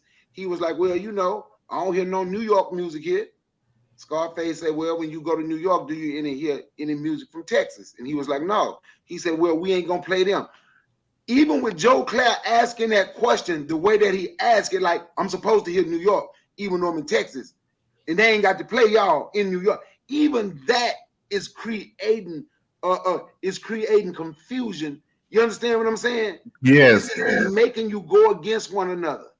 Yeah, New York had that very colonizing attitude, you know, that royal imperial attitude. But not everybody from New York was like that. DJ Wayne, I wish he was here to weigh in on this, because he was one of the ones who used to travel. Wayne was a New York dude, a Brooklyn dude who used to go down south and was you know, knew those southern people. And he can tell you, I wish he was here to testify on that, you know, because he wasn't one of those people. He used to kind of catch people from flack from the people in New York. Man, you dealing with those Bammers down there and stuff, you know, but Wayne was not like that. Yeah, Wayne is down by law. He knew a lot of those New Orleans people, you know, Birdman, and he was around in them circles before those guys got big. He can tell you about it. Yeah, he was telling me about it one time. And that's so what I'm saying, you see how we allowed them to play us? And I ain't even into music. But the people who didn't listen to music, people who wasn't into music, like who didn't do music but listen to music, they would say it so much. So then you being a young man, fuck them people from the East Coast. They don't want to play nobody from out west, you know, because West Coast was the first people that truly start playing somebody from down south. So now here come the down south with the beef. But if we ever just stop and look at one another, like when you was in the military, right? It may have been right. But you met friends from everywhere, right? Yes. And if those brothers from New York, rappers from New York, from the East Coast, from the West Coast, and from down south and the Midwest had just met up outside of music, they probably would have realized, dude, we fighting for the same damn thing. Yeah, over time we would realize that. That's right. And but like you said, the mass media had taken it over. See, we were connecting the dots because all of these New York rappers, they traveled. And look, you can hear this in the music. I think it was Lord Jamar in Brand Nubian, because they would try to say that Lord Jamar, his lyric went like this. They try to say hardcore don't sell, but everywhere I go, they kick my shit well. From New York to California, everywhere in between, know the flavor of the God. So what the fuck do you mean? They would try to tell them that this ain't mainstream, this ain't selling, when it was definitely mainstream. They would try to tell them, hey, people in New York ain't listening to you, when people in New York, and no, people in California ain't listening to Brand Nubian, when people in California were definitely listening to Brand Nubian. I was living in California when I first heard of them. Yes, exactly. What I'm saying is they were actively trying to cause differentiation. What I'm saying, we're against an active enemy here. Even this, what we're doing right now, they didn't want that. This is why they created all them groups. This is why they created Hebrew Israelite, the Nation of Islam. The Nation of Islam. Let me tell y'all something. Let me get this out of here, because me and Bakari talked about it, and I talk about it. Whoever wants to talk about it, I'm pretty sure. What up, Guy Nolly Wood in the house? I'm pretty sure you know Team Black is in the house. Guy Nolly Wood, shout out. You know what I'm saying? The Nation of Islam is a really, let me tell you, the Nation of Islam is really a spinoff from Garveyism. I'm sorry, it just is. That's a good thing, right? It's good, but not so good. No, it ain't good, because why you want to spin off from Garveyism? They took the leaders, Black nation, the idea of Black nation and Black people coming together. Mm-hmm. Why would you want to take it from a Black man who bought that, who introduced that idea, Marcus Garvey, a short, dark-skinned Black man, and give it to some Prince Charles looking dude talking about God taught this guy for 3 years and disappeared, and everybody jumps on that? Yeah, come on, man. Y'all don't see the mind fucking that? No, it's very strange stuff. Hey, I'm gonna tell you something else I read, Commiss. What's that? Y'all know about the Harlem Renaissance, right? I'm gonna see if I can find that book and send it to you. I don't know where I put it. Yes, I have heard of it. It was a period of great literal and cultural excellence in Black American history. You know who they say Jews backed the Harlem Renaissance, and then when you go back and look at the people that was popular from the Harlem Renaissance, because that was around the same time the UNIA was big, right? Mm-hmm. You know, most of them didn't support the UNIA in the Harlem Renaissance. Right. Wait, say that again? You said what? They did not support, most of them did not support Marcus Garvey, did not support the UNIA. Oh. The created ones anyway. That's what I'm talking about. Yeah, the ones the Jews put there. Yep. Mm-hmm. And you know what? They did the same. It's history just keeps repeating itself. It's the same thing. This period right here that I call the golden age of hip hop, that was another Renaissance age. Mm-hmm. It keeps coming back. We keep coming back. It keeps coming around back to pro-Black. To get rid of the original Harlem Renaissance, what he's talking about, it was a period of growth of us reconnecting with Africa. You see what I'm saying? Mm-hmm. And they had to dilute it then. To dilute the Pan-African race pride, they flooded the industry with what? Blaxploitation movies. Mm-hmm. You know what I'm saying? Yeah. Blaxploitation movies about a Superfly, you know, hustler, pimp, player. It's the same thing. They did the same thing again. in the late 80s, early 90s, after this beautiful period, after we was getting back into ourselves again, getting pro-black, pro-African, pro each other, sister and brother. We was going from a period to loving ourselves, hugging ourselves, embracing ourselves, reading our history, reconnecting. It was reflected in our art. And what did they do? They pulled the plug on it. They pulled the plug on it because they had control of the avenues. They had control of the TV. They had control of the videos.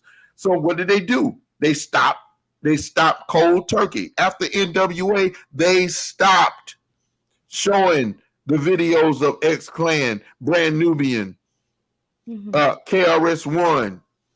And what did we start to see? We started to see gangster groups from the West Coast. We started to see Impalas and shit bouncing up and down and motherfuckers throwing up gang signs and showing their rags and shit.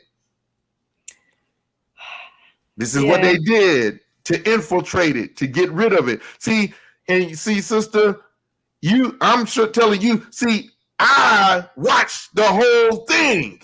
I'm giving testament. This ain't what I read. I watched this shit. And I'm seeing what they doing today. And I'm seeing how they going from drill rap and all of this shit. How do you think I feel? This shit fires me the hell up.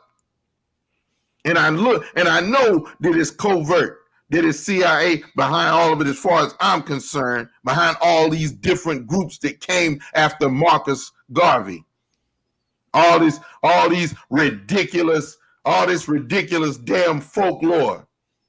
Hebrew Israelite. Speaking of folklore, quick question.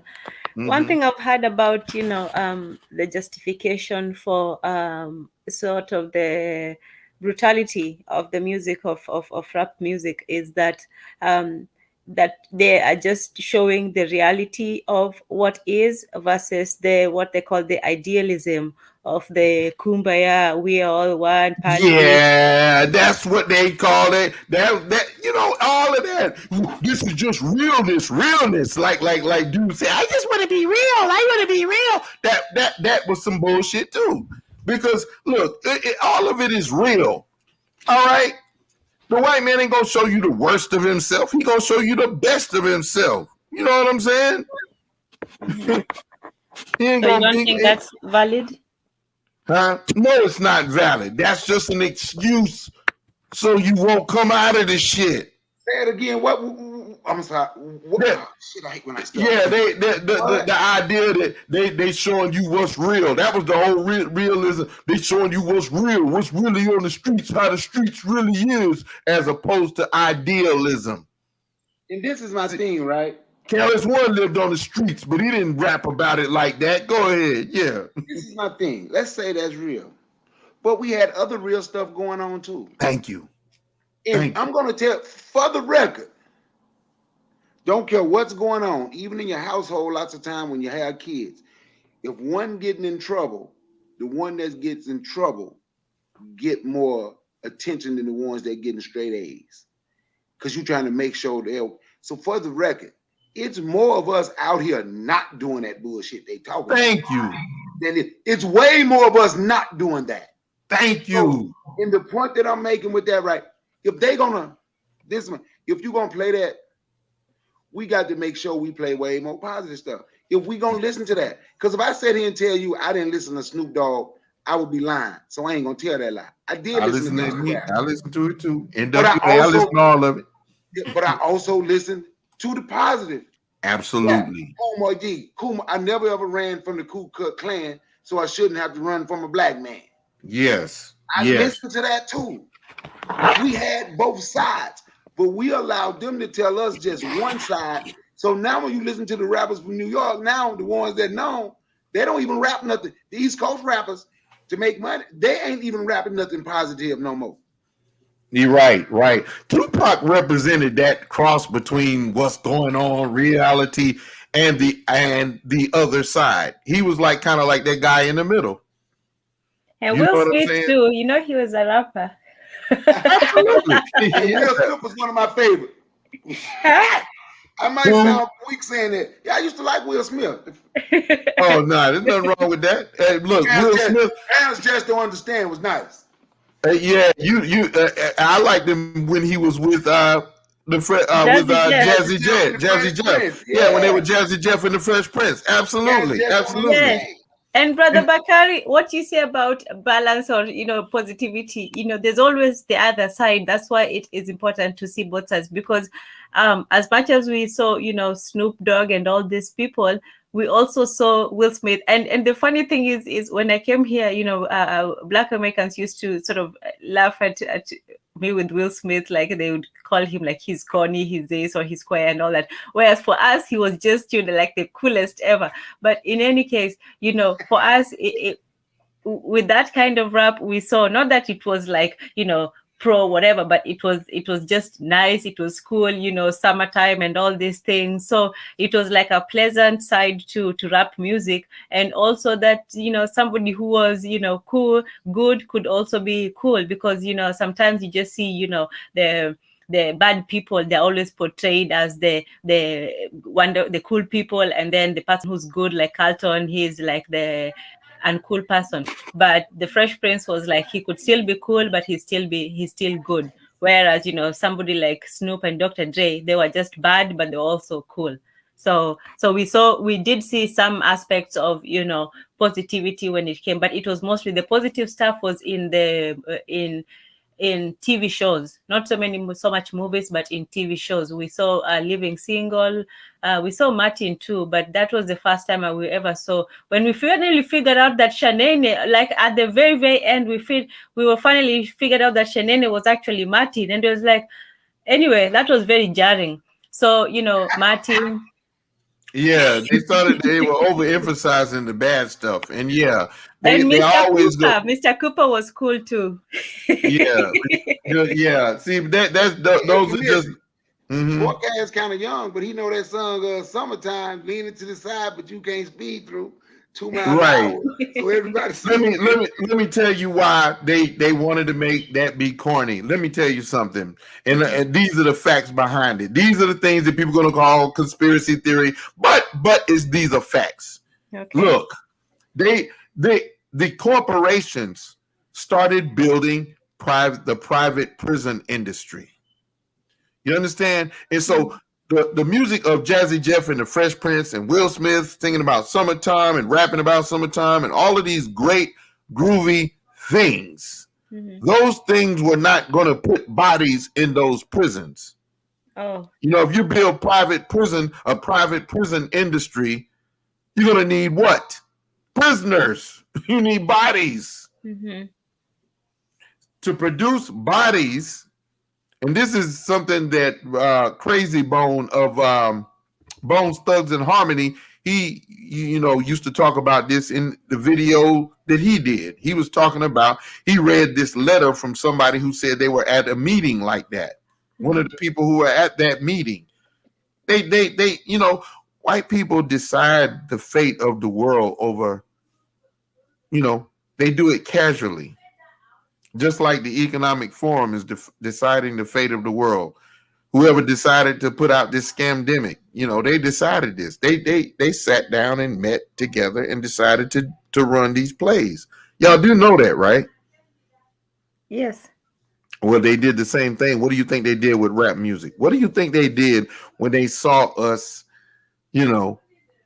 identifying with Africa? They had to get rid of that period. You see that African medallion over Queen Latifah's head right there? Yes. During this period, we used to wear those. Look at X-Clan down there at the bottom. You see Brother Jay with the big ankh. That was common. It was common to see people walking around wearing African medallions. Ankhs and medallions like the one you see above Queen Latifah's head. That was a fashion at the time. Yes, they had to get rid of that period. Yes, they absolutely had to get rid of that period. Our enemies had to get rid of that period. Yes, and since they were building private prisons, they needed bodies for those prisons. The music of Jazzy Jeff and the Fresh Prince was not filling up those prisons. That's not going to get us the bodies. To get bodies, you need crime. We need crime. We need murder.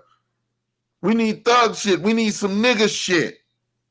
We gotta promote this damn crack sale.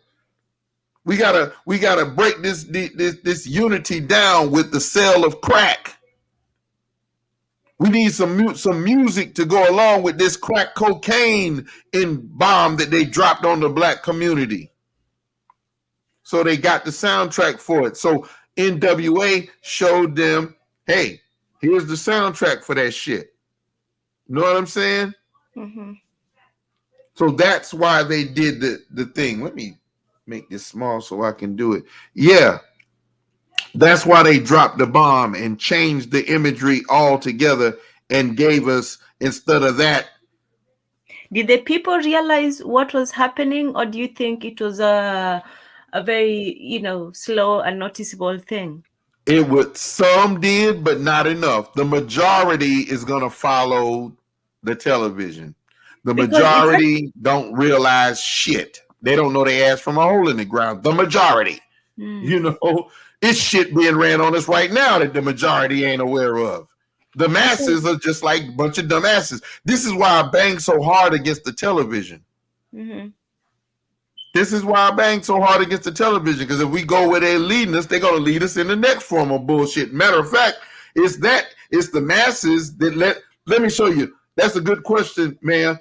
Mm-hmm. Of course, the masses are asleep. How else do you explain this right here? How else do you explain take it off. How did we get there? Think of it's disgusting, isn't it? The masses got to be sleep, drunk, on drugs. Yeah, the masses are stupid. This is why I bang hard against the television, because the television puts you under hypnosis and leads you up to that shit right there.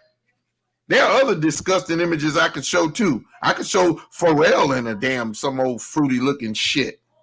No. I can show y'all know Kid Cudi. That motherfucker wears a dress.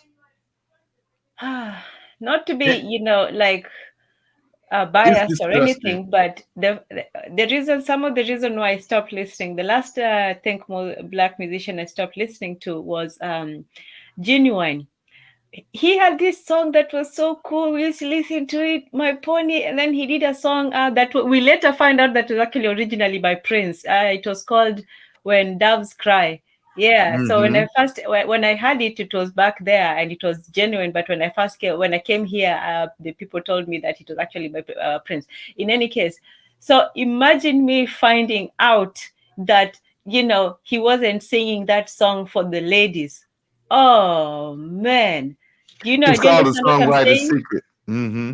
Oh, that just devastated me. Not because I was going to stalk him and hunt him down and all that, but the utter lie of it. It's like, I think it's like, let's say you're a guy, right? And then you're seeing this girl and she's all dolled up and all that stuff, and then when you go behind, she's like, "Hey, I'm a dude." Like, what the hell? You would? Oh, you know what? Yeah.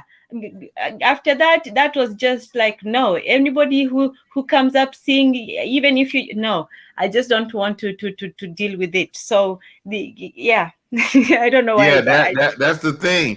A lot of that's the trick that the music industry plays on us. A lot of the good songs that we used to love, the love songs that we loved from even the 70s, were tricks like that. Like Luther Vandross, he was a good crooner, dark voice.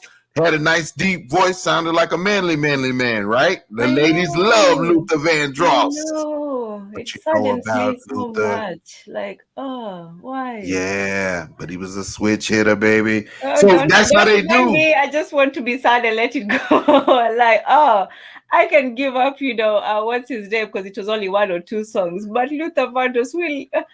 Anyway, I know that, Teddy Pendergrass. I mean, look, I could name for days, baby. Teddy Pendergrass. No, okay, please don't spoil my whole, music. Look, don't let it bother you, baby.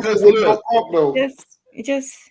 Huh? And then you find the ones who have some partners, some wishy-washy, silly skinned people are like, oh man, between the IR and the funny lifestyle is just too much. Yeah, but just understand that's just the industry. The world is much bigger. This is why I tell people don't watch TV. This is why I direct people away from that. You understand? concur. You don't, I you don't concur. have to be upset that Luther and all these people were like that, because the world is bigger. There's a whole lot of people You that know, aren't on, they can't get that break, who they not bigging up. let me tell you Who how wide the world is from yes. somebody who's a cosmopolitan. You see, Mm-hmm. when I grew up knowing just a few people who looked like me, who spoke like me. Some spoke a different language, but we basically looked the same to somebody from the outside. All one country. The most number of Africans that I met was, this is why this country is such a great country. I will give it that. They know how to take different pieces of different things and make something from it. I met so many people from, other countries. I had never traveled outside of my country. Like I said, back home in Africa, everybody thinks that their country is just the best. That why would I go to another country? What do they have that we don't? So we don't really, travel as much. Nowadays, it's changing, obviously, with trade and young people and so on. But for me, we just didn't feel the need to go to other countries. For what? So when I first came here, the first thing is that firstly, you are labeled. You're no longer just, your tribe or your country. You're, first of all, you are an African, you're black, and you better get used to that real quick. So you start meeting, other Africans, you start meeting other people from your other tribes that you didn't even know, and all that. You start talking, you start learning a lot about different countries that you had thought you knew, but you had no idea. And it turns out people are actually quite nice. It's very rare to just have a random unpleasant experience with people, but it happens. But for the most part, I met people from all over the continent, people I had no chance of meeting if I was still back, in where I was born. And then the second thing, it took me a while. I didn't, immediately make friends with Black Americans. My initial experiences with them, in high school was not very great. And everybody has the same stories on both sides, so nothing unique about that. So it was only later that I started talking to some Black Americans. I started learning the history. I said when my worldview was expanded, not just for my country, but to the national African level, that made me also want to know about other Black Americans. And there were Caribbeans, there were Jamaicans, there were Haitians, people from all walks of life. So if you think that the world is what you know right now, even in America, the greatest country and the biggest country in the world is so much bigger than you even think. And yeah, you're right. Just talking to people and traveling and meeting different kinds. And even me, I had to also, not be just comfortable with my people. There were some things that, with my community were just, especially the religiosity, the constant, one-upmanship, the petty things. Even those I didn't want to become. You can choose what community you want to be with. You can choose to be with some members of your community and some members of other communities. And for me, I felt, this affinity towards Black Americans because anyway, so and you don't have to shun your community to be a part of another community. This is, I think, another thing that the FBA people are afraid of. They're afraid of, oh, if we say that we're African, now we're not American anymore. No, then the name is African American. You can actually have 2, 3, 4, 5, 6 identities at the same time. You're a human Yes, being. and we need to, and here's what we need to do. We need to be intermarrying and we need to be mating and intermarrying and mixing it all up Absolutely, so they all can of that, stop that talk. all of that, all of those interactions.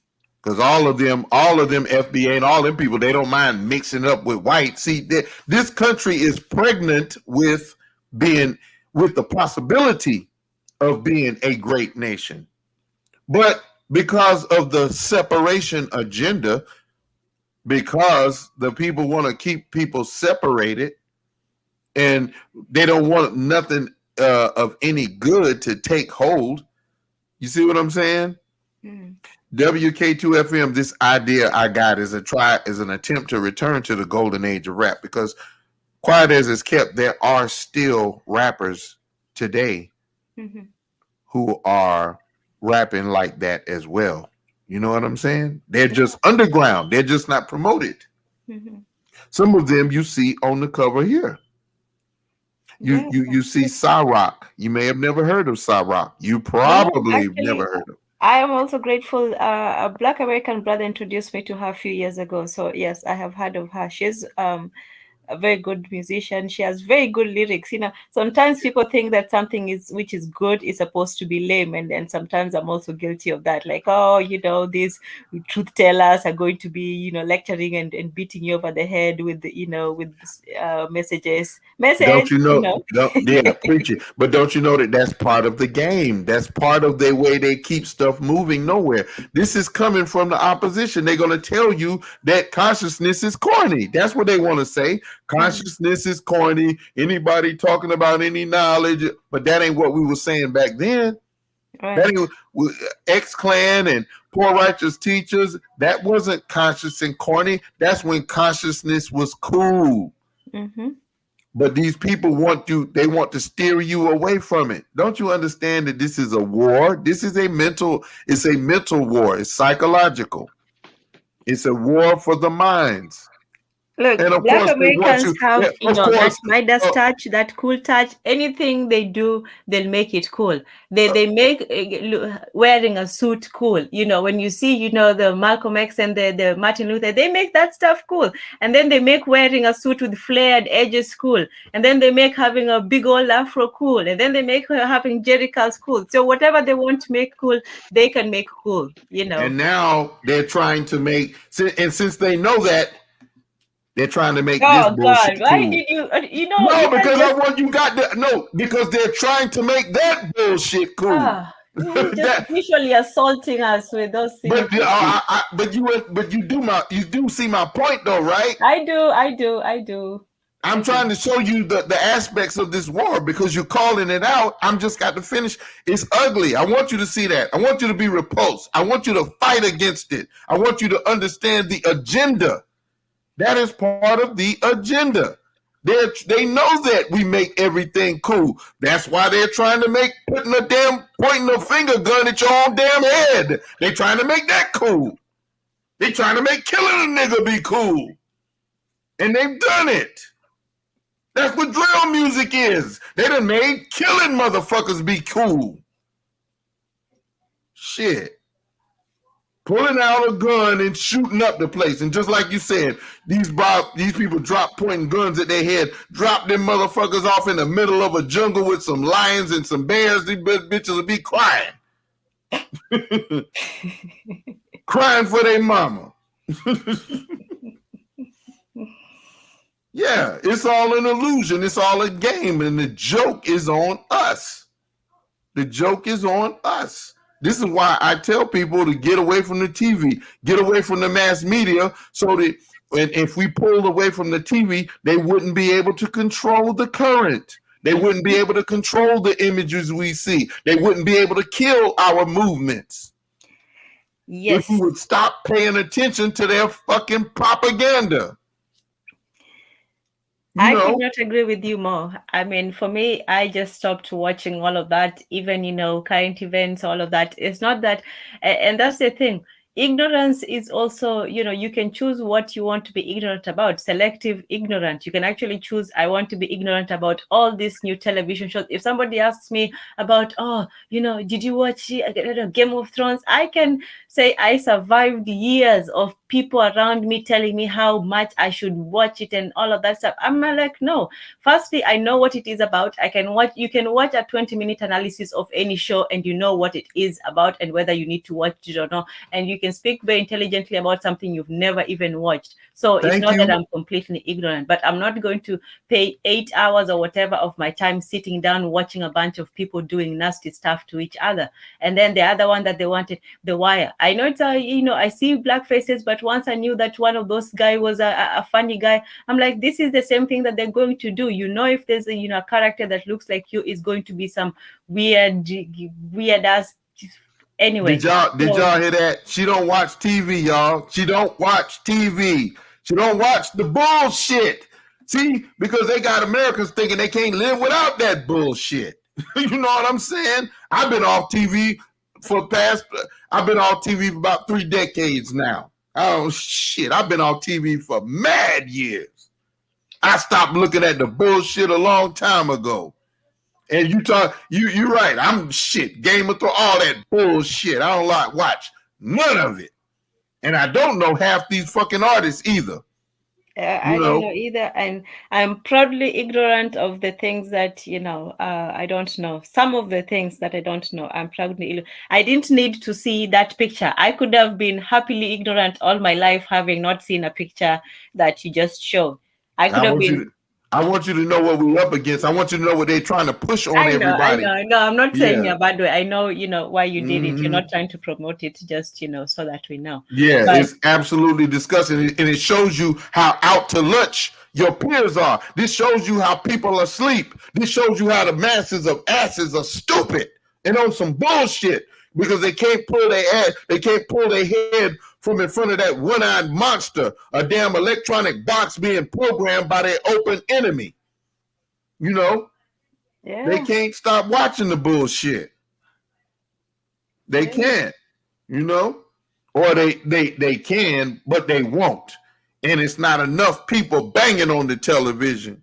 I don't just not watch it myself. I bang on this shit. It's bullshit. It's nothing, and we would be better off not watching the shit. That's why I watch YouTube, because I can watch what the fuck I want to watch. Exactly. Whereas And the then take television what you need programming, from it and go. Because here's what even people who think that they're very intelligent when they're watching television. Television is not just about your mind. It's not about reading a book. Because if you're reading a book or listening to something, you still have your creative analysis intact. When you're watching any show, it doesn't matter. When you're watching a show, firstly, your emotions have already been hijacked. You can't. thank you, thank you. Oh my God, I used to be the only one saying this stuff. Thank you. Come on, Sister Tanzan, speak it. Oh, geez, that's a lot of pressure now. I was just going off, but now. I'm sorry, but you don't But no, it's understand, okay. It's Sister okay. Tanzan. I talk about this stuff all the time. Bakari, Bakari, I can't believe you this crowd. Are you there? Where you at? Man, I'm listening. Y'all going in, I'm just listening. It's all good. It's all good. I'm listening. Y'all ain't Bakari, just you know well, I but it's talk good about though. that TV all the time, right? Yeah. Uh-huh. Yeah, Here's so verification. your emotions are gone, and then and it's not just there. The music just picks you up, and the music and the images are working together. When you're reading a book or listening to something visual, one part is working and the other part is still actively judging or sitting at the back. But when you're just watching and listening and all your attention is on it, you can't even look away for a second. So visually, your auditory, even your mouth, you cannot speak when you're watching television, You're right? under hypnosis. You're under hypnosis, and it Yeah, also makes your brain lazy. Because you're not really interacting with it. It's really just acting upon you. You're just looking at it. You're not interacting. You're not giving any input. They're just showing you shit. They're just flashing images, showing you and people. We don't know that behavioral scientists and all kinds of occultists go work to put these images in front of you. They're using sigil magic and all kind of other shit. It and ain't and just and it ain't and just out there just for chance. It ain't out there just that we think they're selling. We think they're commercials. I got a song that I was gonna make. I still ain't made it, but I say we think we see commercials in between shows, but it's really shows in between commercials. mhm, The whole thing is a commercial, and it's all selling you something. They're selling you something. Even the shows are selling you something. It is a absolutely. major size mind fuck. Raw Vital vegetarian said she never watched TV. See, you see what I'm saying? We got the smartest people over here, babe. We got the smartest people on Team Black. Shit. Shout out to Raw Vital vegetarian. Real talk. Real talk. Yeah, Television is lying to your vision. Yes, yeah. yeah, all your senses, really, all your senses, even Uh, your tensile, your touch, your sense of touch, because you have to sit down, you have to be in a certain posture and position. You can't walk around, you can't move. You're literally stuck there. If you move even to go to the toilet, you have to stop, pause the program, so that you don't miss even a second of that But program. wait a minute. It's like that too. But people move around and do stuff in their house, and they got to have the TV running. Here, I can give you this experiment in a house, my household. I know the power of the TV. Even while people are doing dishes and doing other household chores, they got to have the TV interacting with them. You know why? Because you can be in a house where nobody is sitting in front of the TV, right? People are moving around doing different things, but if you turn the TV off, they all gonna stop and say, "Hey, who turned off the TV?" You see what I'm saying? It holds that much court. It holds that much of an influence, so that even in your subconscious, see, because like when people are looking at the movie screen and eating popcorn, you know how they in that hypnotized state where they just staring and slowly eating because they're under hypnosis. Yeah. The exact opposite of that is when people are not watching it, but it's on, it's running. And people don't understand your subconscious is even more of an influence on you than your conscious. So people watch certain things, but man, that show ain't making me do that. Man, that show, just because I can watch violence don't mean I'm gonna go outside and kill somebody. This is what people will say. But the show, it works on your subconscious. You know what I'm saying? A lot of times, TV does direct our behavior, whether we want to admit it or not. The only reason we don't, we deny it because it's part of what they've trained us to be: stubborn, narcissistic, lying assholes. We're not being honest with ourselves. And people who say they're not affected by television, I'm like, then why are you watching it? If if you're just watching it, are you watching it to do some sort of, paper on it? No, you're doing it to be entertained and for your mind to be engaged while you're watching it. So who you are, your thoughts and experiences after 2 hours of watching a show are going to be slightly different. Are you going to know if your mind was changed when it was changed? Can you really measure your mind? Can you really say that I am this because of this? No, everything that goes into your mind goes into making it what it is. So including all the shows you've watched, all the music, all the people, or everything goes into that. So if even you've watched an hour of a violent show, that also added to part of your experiences as a person. That adds to the repertoire of your brain memories. So no, none of us cannot be not affected by it. But if you're going to be, you're going to be affected by it, not affected like emotionally. I'm just saying that it's going to have an effect on you. So if it is, that already it's programming you, you're being programmed. At least choose the right programming to program you. At least that's why they call it programming, and there is no good programming on the television. They're not going to program. Look, here's what they're not going to do. I got bad news for everybody who watches TV and call themselves looking for some good shows. Look, they're not going to ever program a show that is good for Black people. Hello? They're never, ever in this life or the next 3 lives, if they still around, they're not going to program those shows that's good for your ass to watch. They're not. It's always a mind fuck, something rotten in the cotton somewhere. They're always going to, like you said, Shanae, they're going to have some men in drag, in dresses. There's always some sort of mind fuck in it for you. It'll be Steve Urkel. It'll be the fat mailman. It'll be anything except a strong Black man. That's what they're not going to give you. They're not going to give you a powerful, strong Black man. That's what they're not going to give you.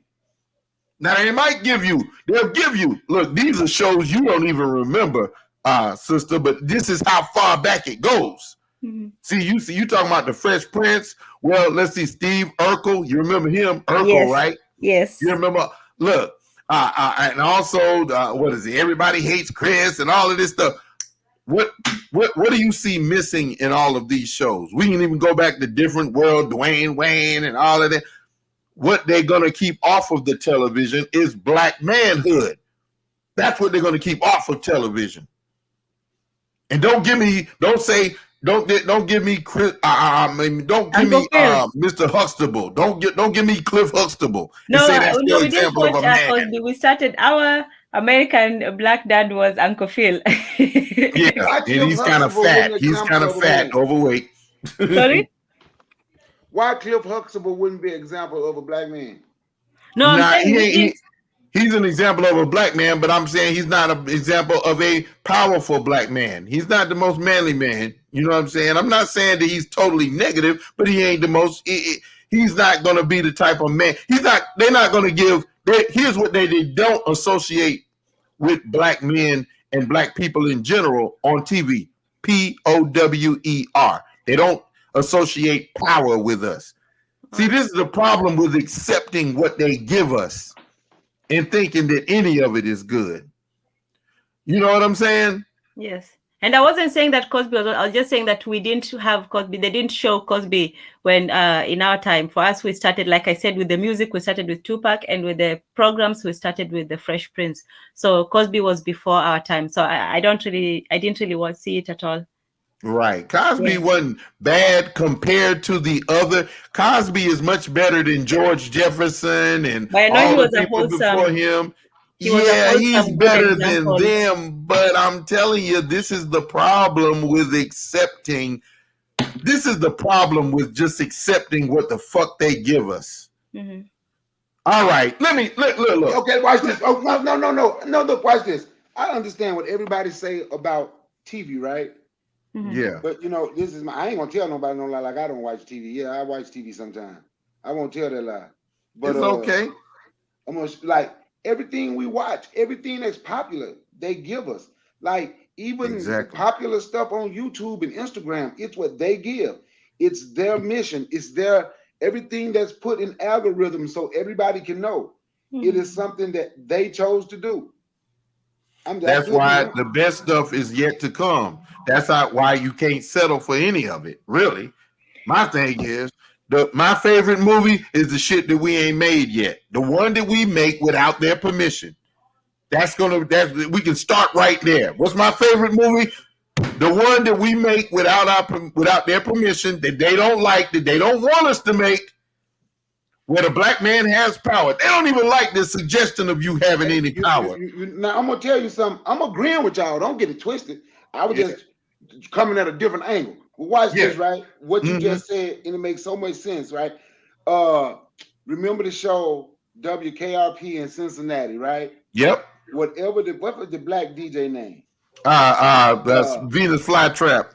You know how everybody brags on, Tyler Perry studio, and don't get it twisted. I'm not hating on Tyler Perry, right? But I am. Shit. Go ahead. I'll hate on him for you. I don't know why we cut these niggas slack.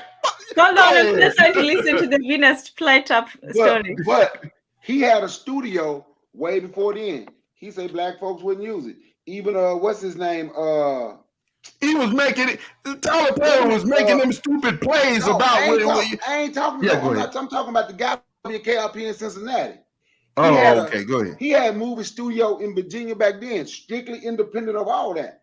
He said he couldn't get no black people to want to use it, even when Spike Lee was doing like what's his name, the Malcolm X movie and all that, right? Yeah, he said they didn't want to use his studio, so he ended up trying to. I think he eventually sold it, and it was completely independent, just his. He said the black people in the movie industry wouldn't use it. Yeah, because we don't believe anything.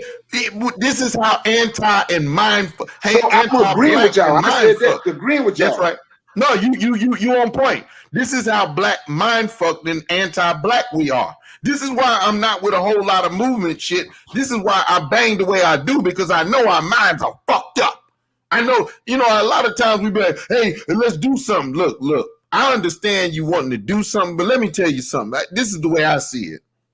You can't make black people do what they don't want to do.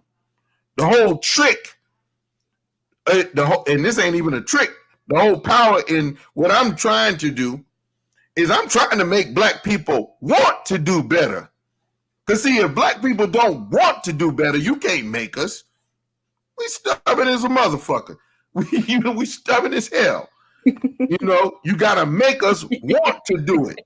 What you gotta do is show black people how fucking ugly we are. Look at how anti-self we are. The man had a studio, and I know this is true, and black people didn't fuck with it. Why? Because the white people didn't sign off on it. All we do is follow the white man around. We nothing but white imitations. Anything black, we don't put no value on it. We've been domesticated. Yes, we've been domesticated and mind fucked. We've been turned against ourselves. We don't think anything is valuable this black. Ice Cube got the Big 3 basketball league. Because the white people won't embrace it, we won't embrace it. Now, if the white people embrace it, then we'll embrace it. That's just what it is.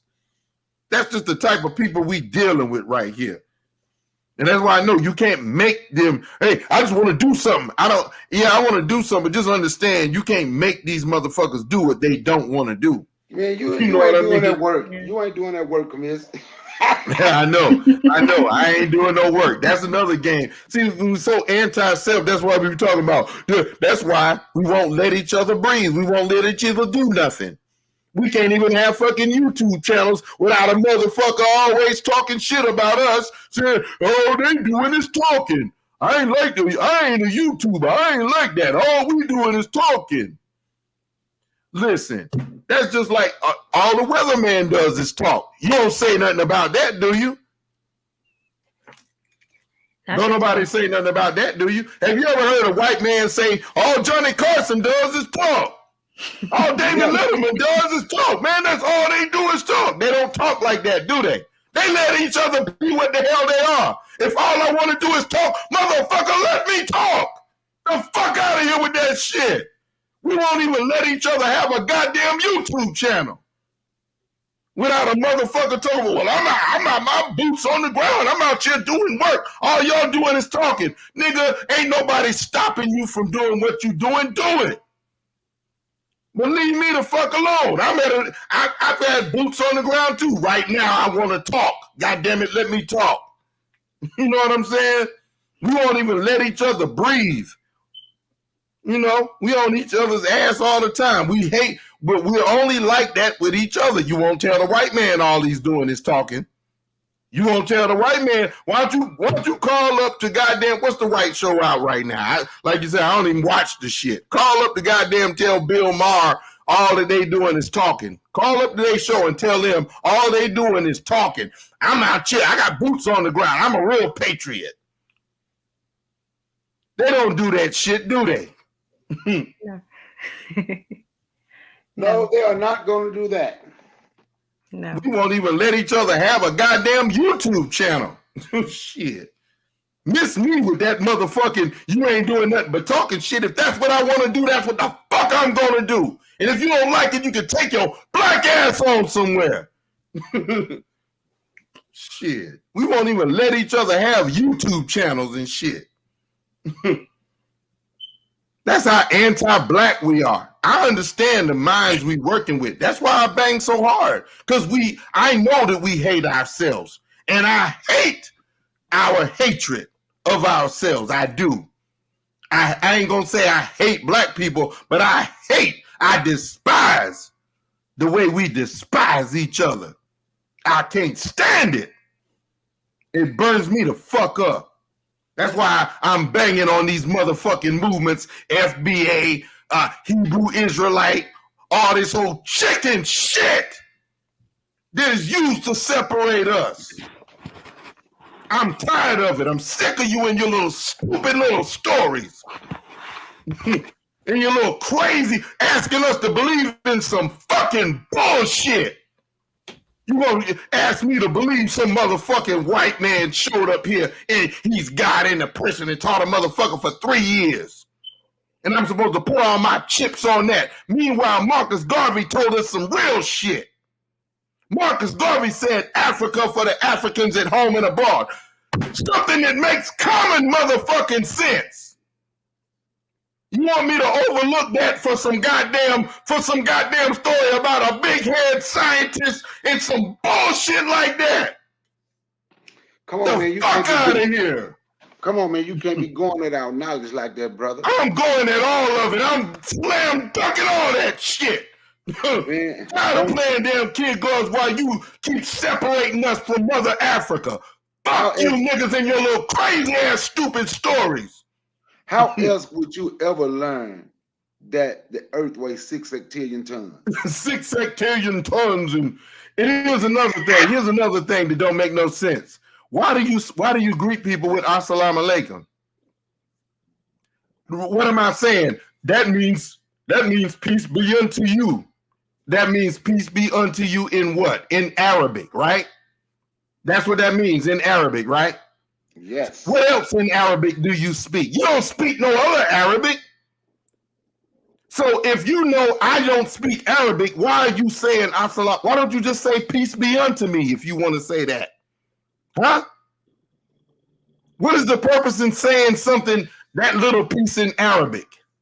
What kind of little slave shit is that? We got some shit y'all don't do. That's all. It's just a mind fuck shit, man.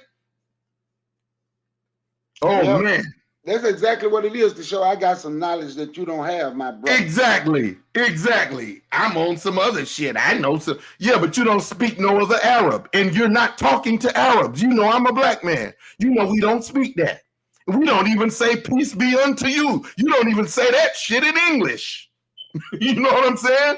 You be like, what's up, dude? You don't even say peace be unto you. You don't even say that shit in English. What the fuck are you saying it in Arabic for? It's just some old fake, phony bullshit. Miss me with it. just some used to be anti-African, anti-self.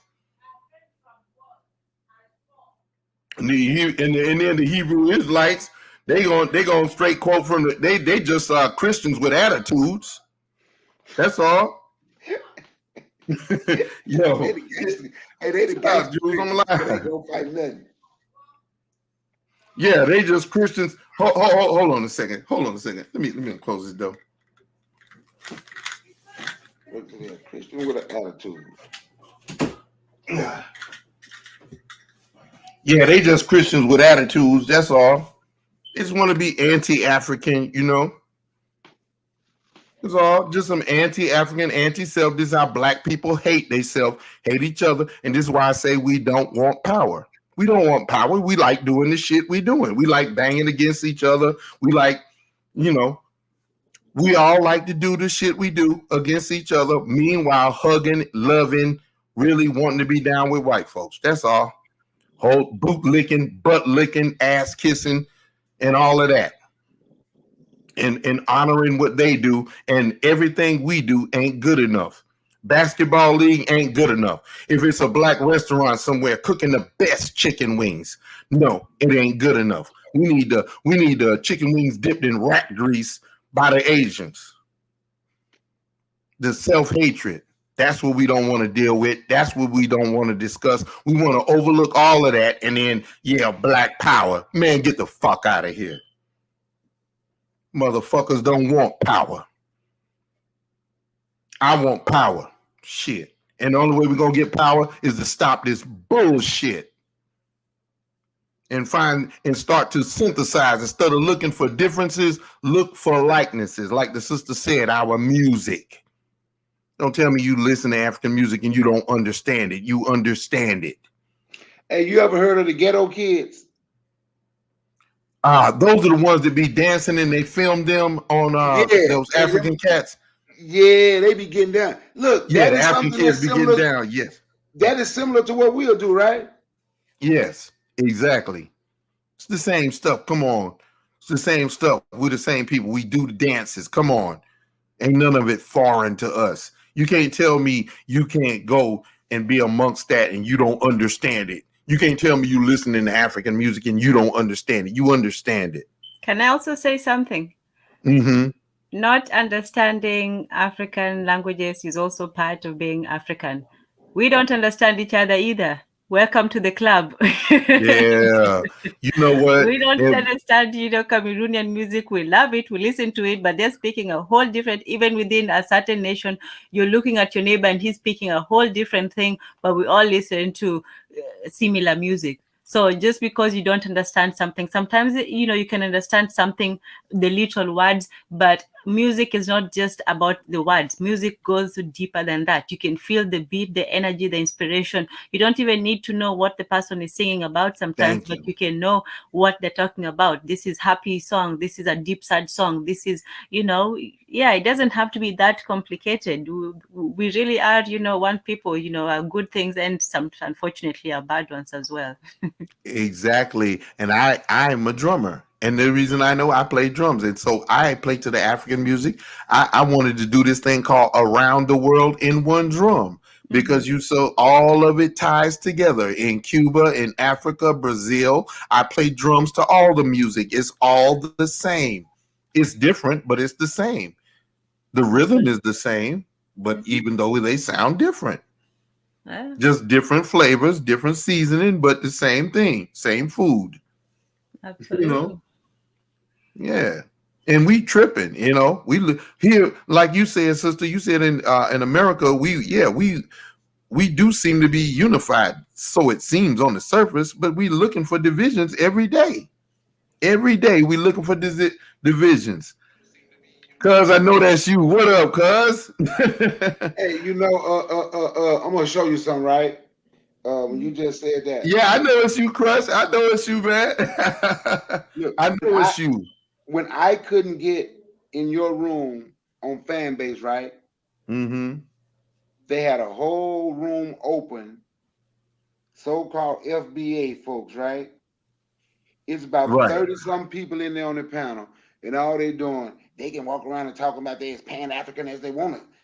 But this is about our lineage. I'm like, but I can't get in Commissie Fox thing to defend us, but they can get everybody in there to just shit on Pan-African. Right. Right. Right. Exactly. Right. That's what we spend our time doing, shitting on each other. And that's what I said. The FDA, the FBA, they spending their time proving they not African. They ain't banging out for reparations. They spending all their time saying I'm not African. That's all the Aboriginal niggas are doing.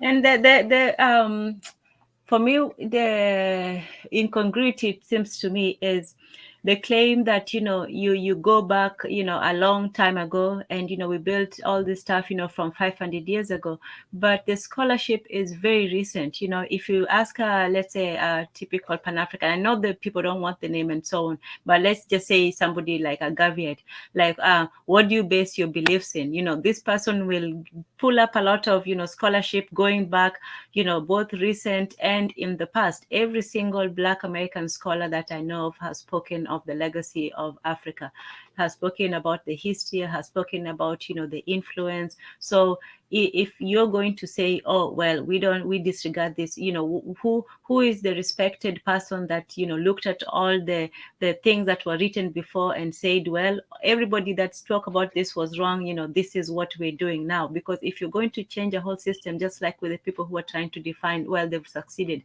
but trying to redefine what marriage is, if you're going to come with such a big definition, you have to come up with more proof and foundation for what you're saying.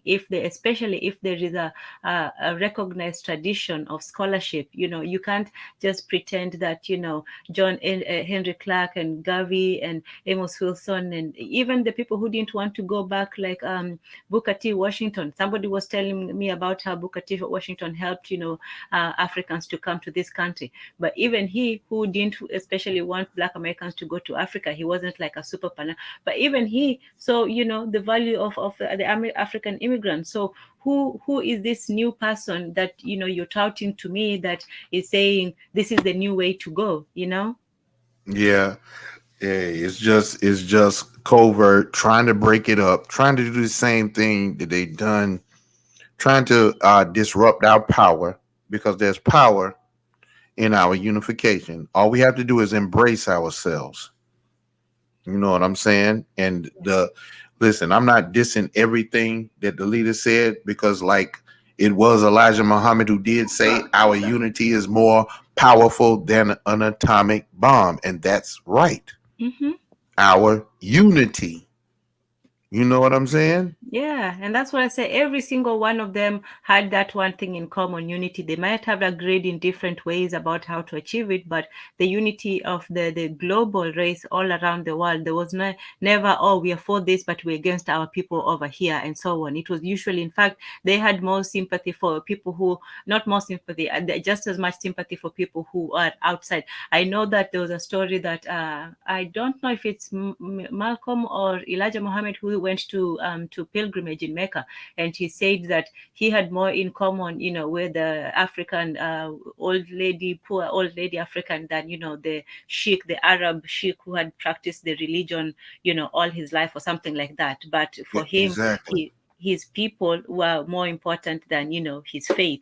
And that's for me how I see it, that even if we're different wherever, even with the people I disagree with, even with that Indian guy who was claiming to be Indian, I told him, I will respect your right to claim to be Indian or whatever you say, but I will still regard you as my brother. If you don't have to regard me as your sister. That's up to you. Like, you can't force love, and you can't force somebody, but they can't force me to hate them.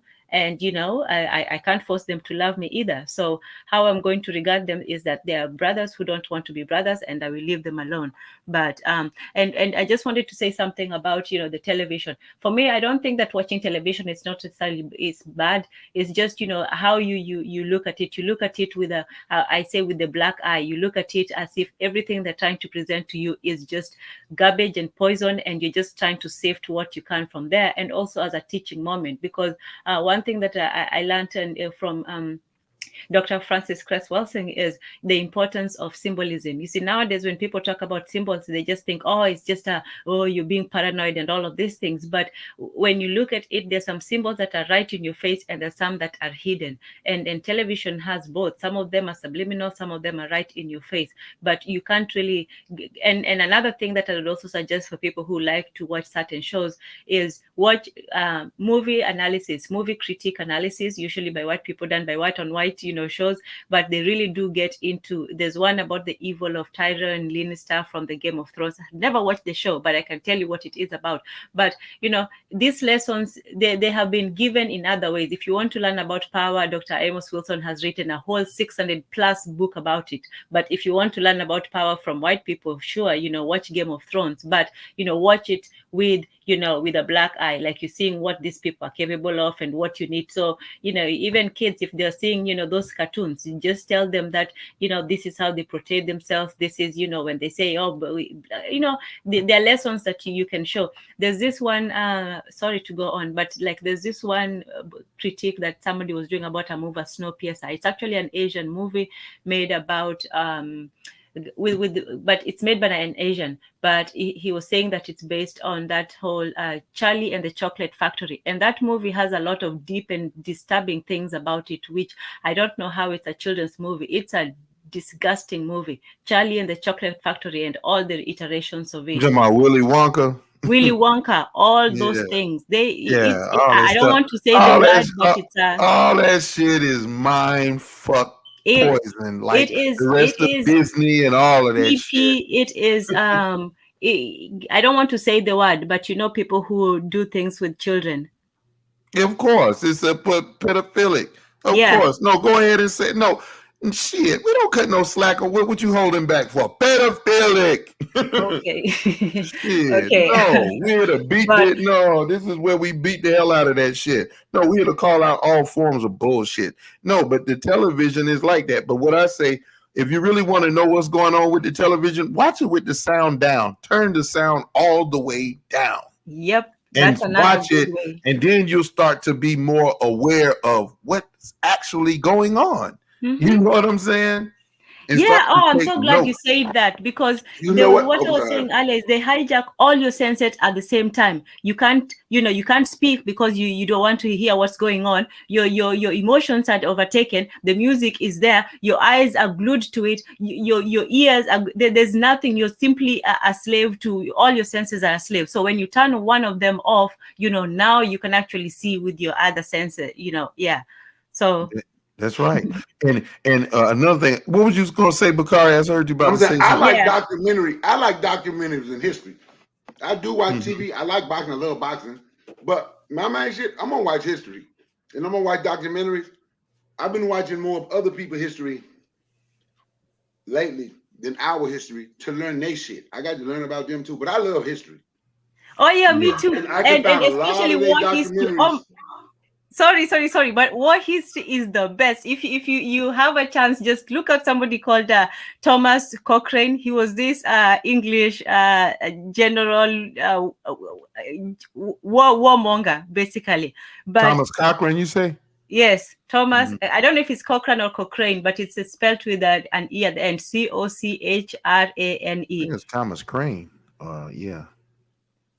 Yeah. So he was one, hell of a dodgy bastard, but you can really learn a lot about, actual war tactics just from when you're in a good state, when you have an advantage, when you have a disadvantage, when you're ignorant of the circumstances, when you want to trick your opponent, when you're not sure of all the information. So different things, and he fought in very different wars also, from South America to Europe to so that's another interesting. So Dr. Brother Bakari, I love, like I say, with anything, with any media, it's if you're going to be programmed, choose the right programs to program you. If you know you're Yeah. going to be programmed, choose some informational program that after 2 hours of sitting, you're like, okay, well, they were trying to program me, but I programmed myself, or I learned something from it. So no, I'm not against it like wholesale, but just in understanding it, analyzing it, and also being able to explain it, especially to children.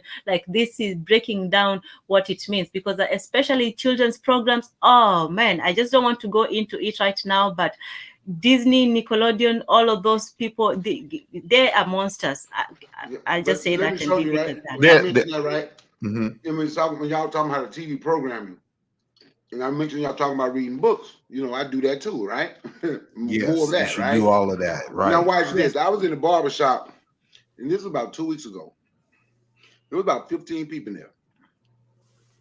I was the only person with a damn library card, bro. Oh yeah, I can believe that. The And only person. of course, but since YouTube is here, you can watch what you want to watch. I don't see any need to watch TV now. You can control your own programming instead of having the television programming program you.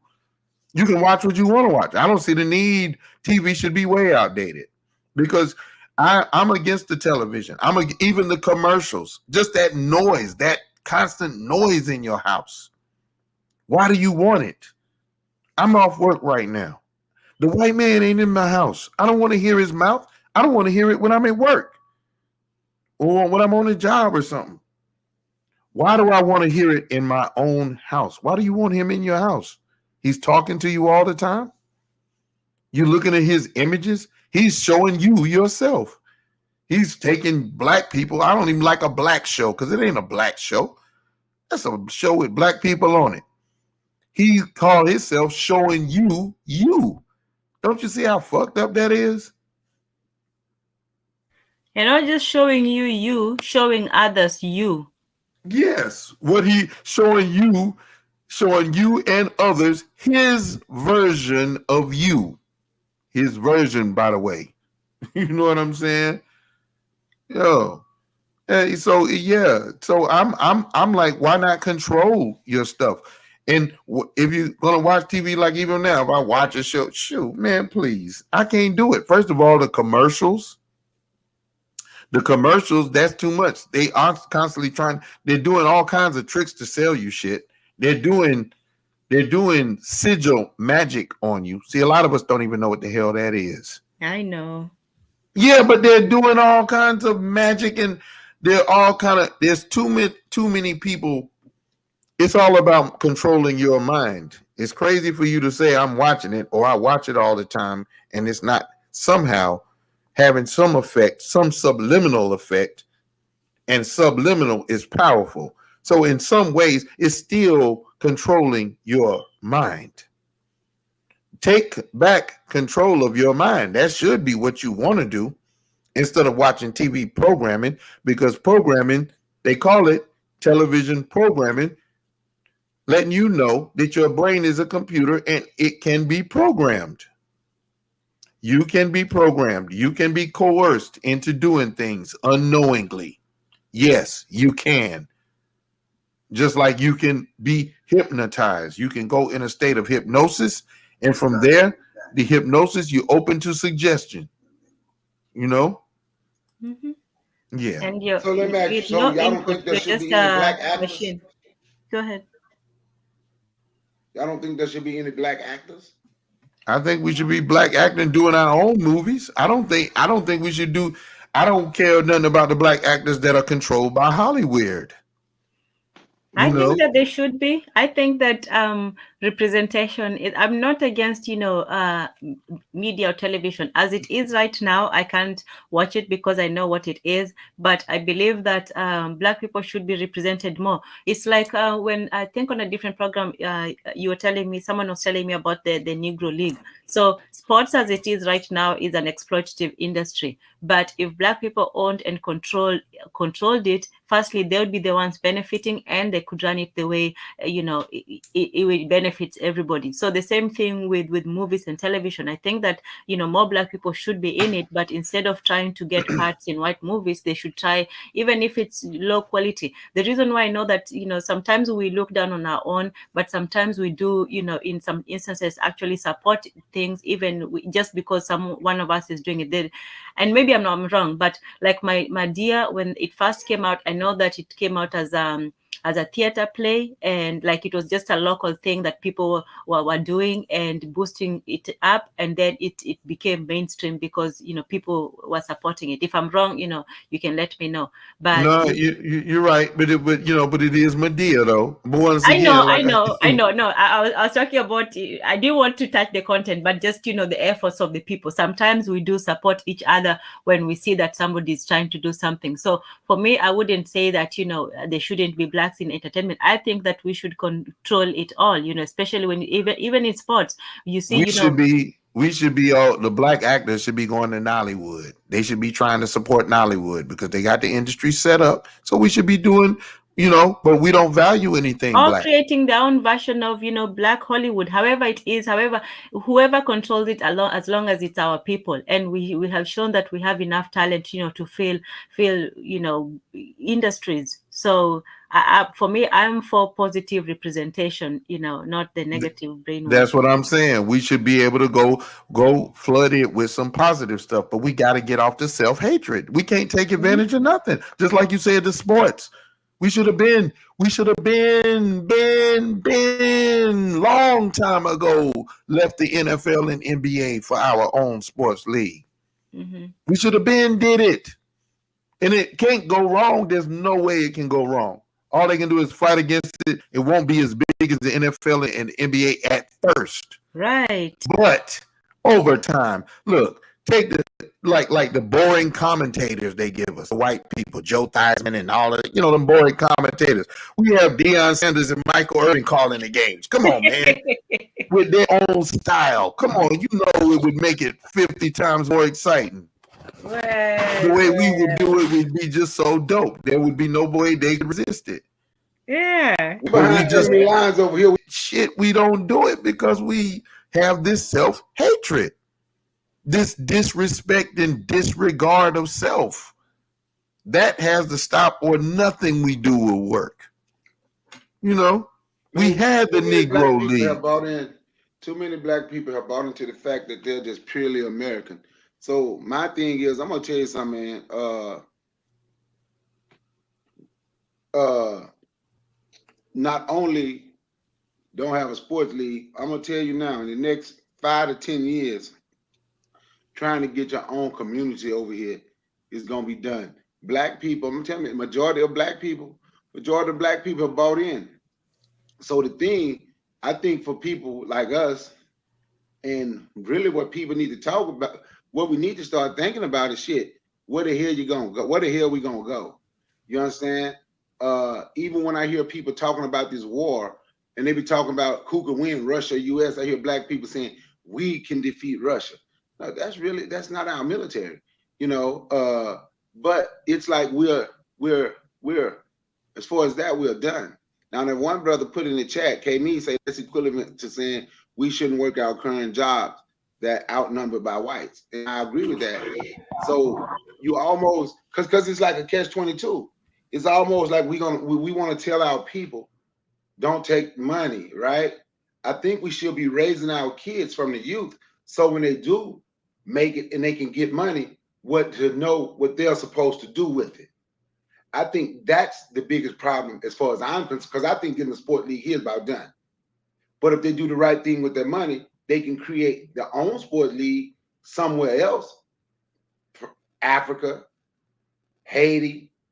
But I don't think we should tell them, because I hear people saying we don't need no more football or basketball players. I'm really not going to tell anyone to turn down their career when they have an opportunity to go make life-changing money for themselves and their family.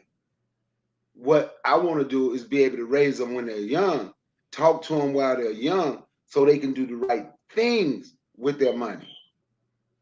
That's the biggest issue with me for the sports leagues now. We like I said, we should want power. We should really want to run. We should want to run it. We should want to run everything. Why don't we run it here though? I'm just being honest. We can run our neighborhoods, our communities here. We can control our communities. Yeah, why don't we want world power? How come we don't want to be a world power? How come we don't want, we got to go to Africa. Once we go to Africa, we can do that.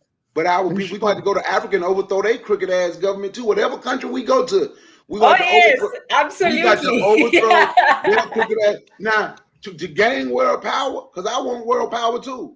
We got to have some people who ready to go to the continent and go somewhere, let's say Nigeria. I was reading things about Nigeria. They said just in resources alone, if Nigeria used their natural resources for themselves, they would literally by far be the richest country in the world. But because of that crooked government, only a few people getting money. See, we'll have to go to Nigeria and overthrow the government. Absolutely. No, I know. We shoot. That's what our world power is. Ismail's been in power since the 70s. Can you imagine having the same president? Imagine if Joe Biden been in president for decades. Can you imagine decades of Joe Biden? That's what you got in Africa. Motherfuckers who've been president since the damn 80s and shit. Since before some of us were born and shit. And they ain't trying to change nothing. It ain't gonna change nothing. Yeah, that's why they need some fresh blood. That's why they need us over there to shake shit up. Yep, that's what we got to go for world power. There's this comedian from Uganda last year when the elections were going on, and he was making fun of Ugandans. Like, Ugandans now they know, the history of all the states, which states are midterm and all these things. They even know something called electoral college. When Uganda has been under the same president, they don't even know what democracy is, but they know what electoral college is. So it's just funny how we can become experts on each other's problems when we can't fix our own. But like any place you go with the mentality that you're going to find opposition, and you're either going to go for the principle, you're going to work with the people who are willing to work with you, and everybody else is just not going to like it, because you're not going to make everybody like you. Someone was telling me earlier that some people were not very supportive of Gavi or even Malcolm at some point. So there's no place. People love you, retrospectively. Once you're dead or you're gone, or your ideas are still there, but sometimes you just have to push people, and if you know that your ideas are going to work, then they will know when things work out for them, they'll be on your side. But if you wait for people to everybody to be on your side, we'll never get anything off the ground. Absolutely. Hell, just like you got to fight people here. We resisted over here. We resisted over there. We totally resisted. I know it. I know our people. I know what we're dealing with. Trust me. Dude in the chat, I think you say your people came in. He said if all of us went to Africa, where we stay. The thing is, all of us don't need to go. Just to all gotta go. We all gotta go. We can do some intermarrying. Okay, this is what sometimes people just because let me finish my point right quick. Yes, because we want to be a global people, right? So everybody don't need to go, and that's truly the way we could take care of our people in this country or all over the diaspora. If we could go, and the ones he'll go, and we start garnering some type of power, figure out a way to get into those natural resources, then we can be pushing back to our communities here in the United States, the UK, in the islands, and all over the world. That's how it works. All of us don't need to go. Yeah, I mean, we can work it out. There's a way we can work it out, whether we see it or not. We'll just have to show that. But this is where it starts, though. It starts with us, with these ideas, with us about ourselves. Mm-hmm. You know what I'm saying? Yeah. Let me, yeah, it's about and sometimes people I see making very weak strawman and extreme arguments when you give them what could be a good idea. I can understand risk. I can understand not having all the information, and yeah, you can't just throw yourself into something right away. But when people say that Black Americans need to go, nobody ever say that all. In fact, not even I wouldn't even recommend 10%. I would say maybe even 5. Oh, not even that. I don't know the numbers. I would just say that whoever don't even wants, try to make no numbers. no, Just I let would. it do. I promise I will not. I could get Yeah, quoted sometimes. we like to all see. This is the problem. We all like to go off the deep end. Well, what if everybody? Ain't nobody say everybody. Look, Right. we all, we don't have to go off the deep end. It's just like we let it do what it do. You know what I'm saying? All I'm saying is everybody stop being so scared of Africa. Stop being scared to go over there. Stop hating yourself. Stop being. And you don't even have to go to support it. People, you don't have to. Oh my goodness, I don't know how to explain this, but you can support. We live in a remote place where you can have a transaction here, and you're doing something over there. You can own a company in Japan. Forget Africa; that's too scary. Let's just say you want to own a company in Japan.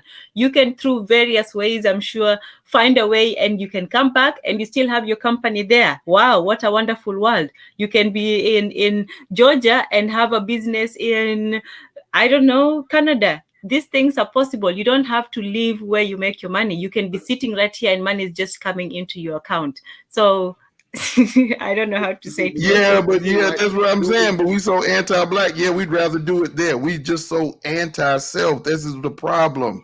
And since we're so, I'm sorry. Go ahead. No, go ahead. What were you saying? Because I'm hooking something up here right now. I was just gonna say, when we go, right, we have millionaires that want to go back. Remember when Donald Trump, when the MAGA became popular and they was wearing red and white hats, "Make America Great Again," right? You got the fact Alvin Kamara that's going back, that to combat the way he combated the "Make America Great Again" hat. He made a hat say "Make Africa Home Again," a Black dude, right? Oh. So we have to hook up with people like him and Marshawn Lynch, who's interested in going and doing something there, right? So that way, everybody, because we want to be, I'm gonna be honest, I want us to be a global people. I mean a global people. I don't mean living everywhere. I want us to have power there. See, our power here gonna come from when we overthrow Mother Africa. Then our power here. Then people gonna really see our strength here. You understand? Exactly. Our strength in Jamaica. That's our strength. So I'm gonna tell you, the people that say they ain't no African, he no African, I don't deal with them. But when I find people say, all my family here, and this is where I was, I don't want to go to Africa, but I'm not against Africa. Like what brother just said in the chat.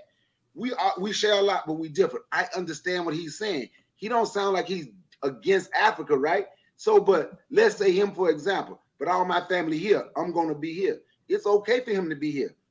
But we're there, so now we are helping build strength where he is here, because we are starting to dominate and control our own damn. Why in the hell Nigeria have all this damn oil and they was getting it, taking it to China, getting it refined, then China selling it back to them? Do y'all know how powerful that move was when that billionaire said,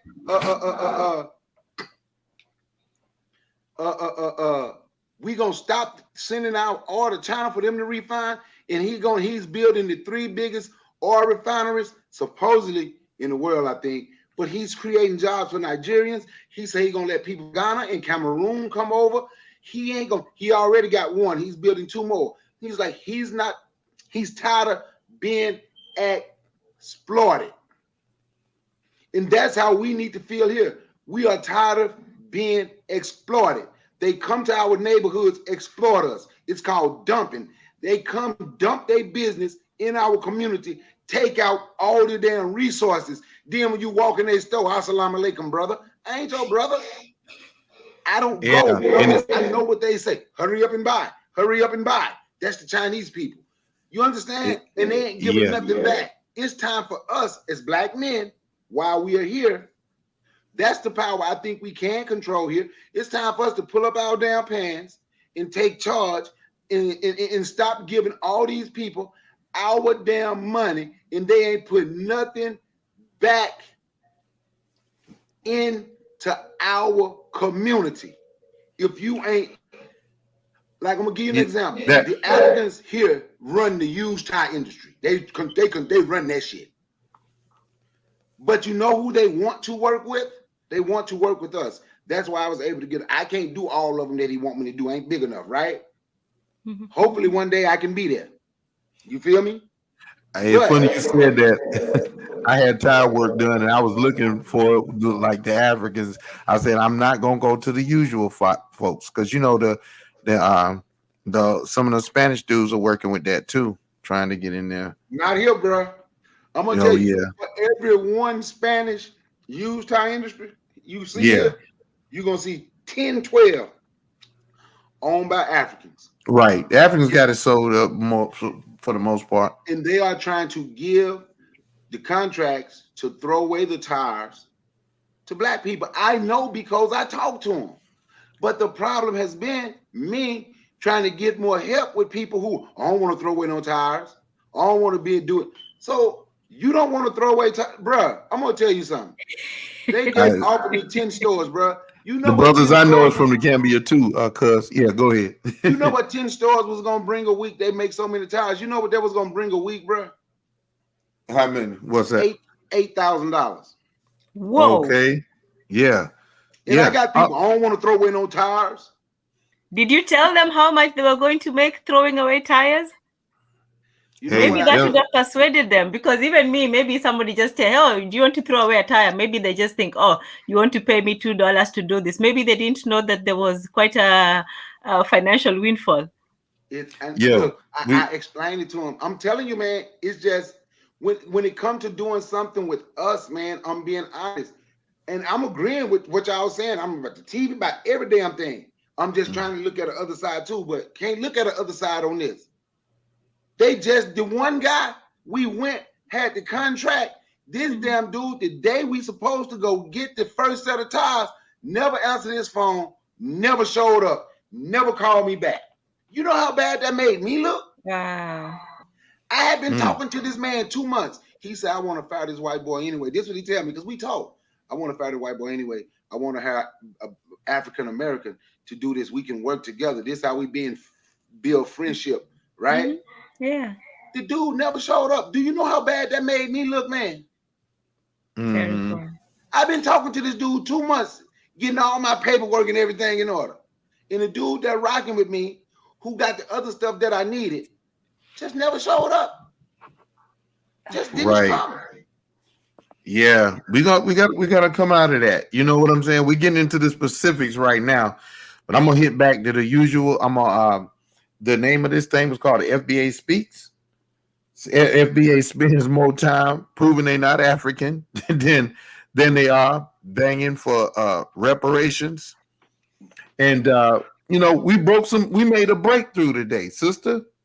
Made a breakthrough. This is what I look forward to, sister. You didn't know that the rap, hip hop was that deep in the late 80s, early 90s. You know what I'm saying?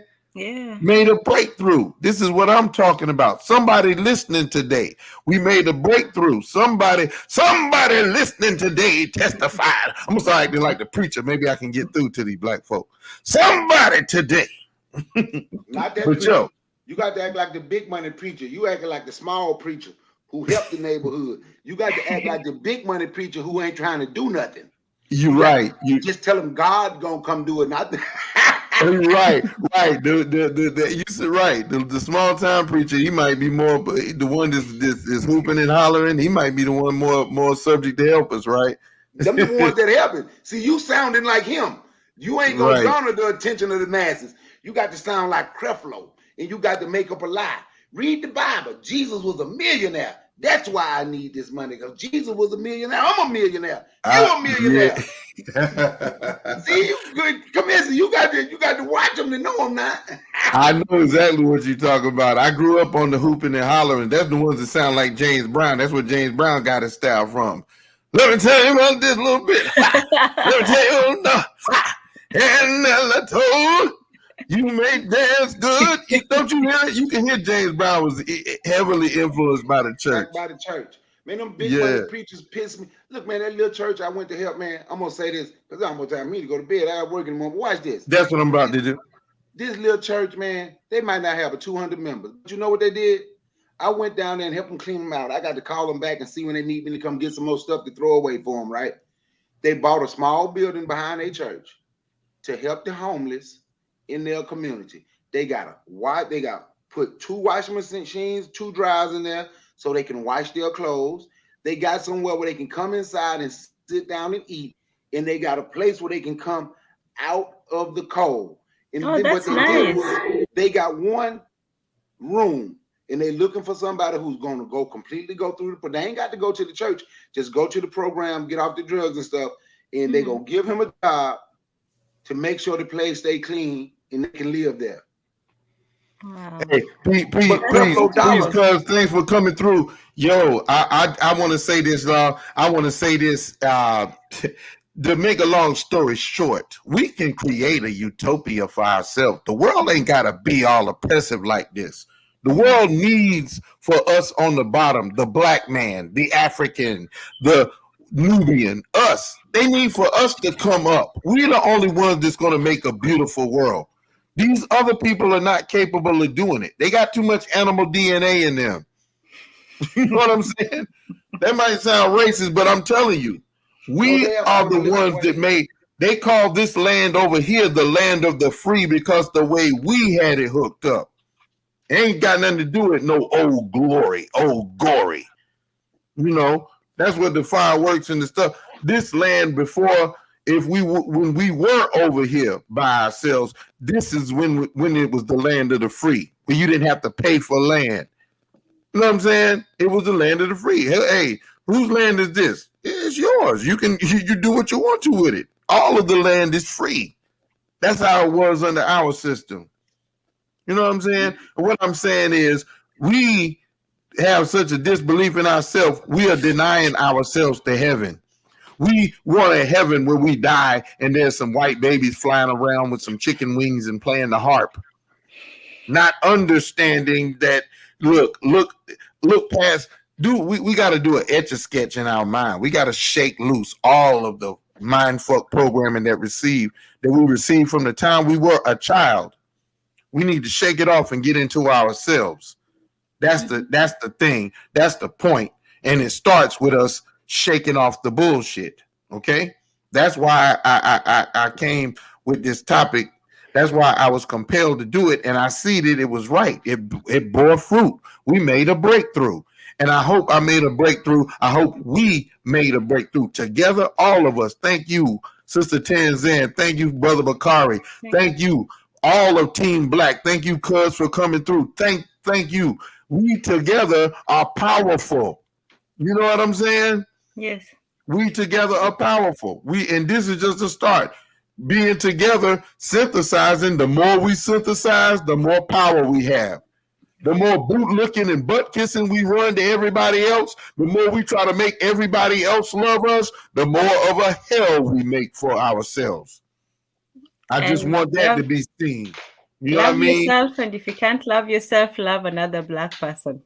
There you love another black person, and there you go. Self-love. We cover the stuff. If we rule the world will be a better place. And everybody really knows that too. Don't you know that everybody really knows that? If black people rule the world would be a better place. We the only people on earth that can prove we know how to get along with everybody. Exactly. And We're nobody the else only on ones. earth ever proved that but us. Exactly. Nobody else denies their self for everybody else the way we do. Nobody. Nobody would say, nobody is as forgiving as we. Nobody, you can't shoot anybody else down in the street. You can't shoot up a mosque, shoot up a church, shoot up you can't shoot up a mosque or a synagogue or nothing like that. And then everybody that you shot up say, I forgive you. We are the only ones who are capable of giving justice to everyone on the earth. So it is incumbent. We have to take over. We just have to, or else it's going to be more of the same. You know what I'm saying? Yes. So, with that in mind, I'm going to walk out the door with this cut. This is a cut from Arrested Development, Sister Tanzan. Yes. This is a cut from Arrested Development. I want you to listen to it. We're going to go out the door. Thank everybody for Team Black for coming through. We represent from Team Black. All of you other people, come home to Team Black. We are more powerful together than we are separated. You know what I'm saying? I don't hate y'all. I don't hate ADOS. I don't hate FBA. I hate our hatred of ourselves. I wish we loved ourselves. We'll be much more powerful than that. We'll be much more powerful that way. And we are here. We need to take over this world so that this world can be a beautiful place. I'm going to walk out the door. I'm thanking all the Team Black for coming, and I'm going out the door with Arrested Development from their album Zinga Lamaduni, which means a beehive of culture. We're going out the door with Arrested Development. Africa is inside me is the name of the cut. Let me see. YouTube gonna do their bull crap. I can't stand YouTube. Hold on a second. They gotta play a commercial every time. What'd you say? Yeah. Hey man, I want to thank you for letting me speak. It was good being up here with you, Tanzan. But hey, bro, I wanted to tell you. Hey, look, I was messing with you about that text. Don't take that shit serious. You know, you. No, I know that, man. I know you just bully, man. You kind of big, man. I ain't got time for that. Nah, man. Look, I love doing lives with you, man. You know how it is. You know how we get down. Tanzan here, man. Tanzan is great. Thank you.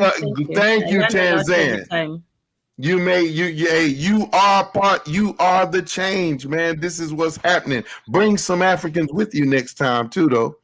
You know what I mean? Will. They're still some of them still think Black Americans don't like them. So I am also working on my people. It's not just one way. I want to be accountable for what we do, and if we Africans can do something, if we're not doing something or doing something to make things worse, then I definitely want us to do better on both sides. I'm not going to say, oh, we're good, the other side is bad. No, we're all in this together, and we're all going to raise each other up together.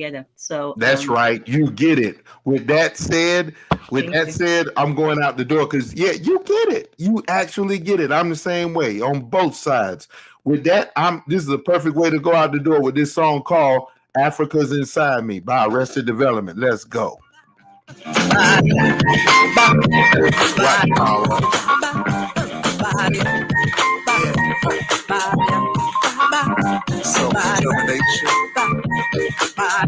Roots and culture, universal. As I scroll down my street, Africa's a boiling, overflowing inside of me. I used to sport a curl made by Jerry curl. But as time passed, it didn't last. After my curl never combed with me, I used to sport a cap, but shine. She got a brand new car. She looks pretty fine. Body real firm. Inside a job, loves it. Tripped up. I can tell her like rock is when she's all done. My sister loves it like this, but the UN says that it's pockets are attractive. But after God keeps coming stronger, we found out it ain't a perm, it's a temporary. Don't have cash to go to school, no money for the guitar or find another tool. Mom's had a record player in the 45s. I put the needle on the record and I keep it crazy live.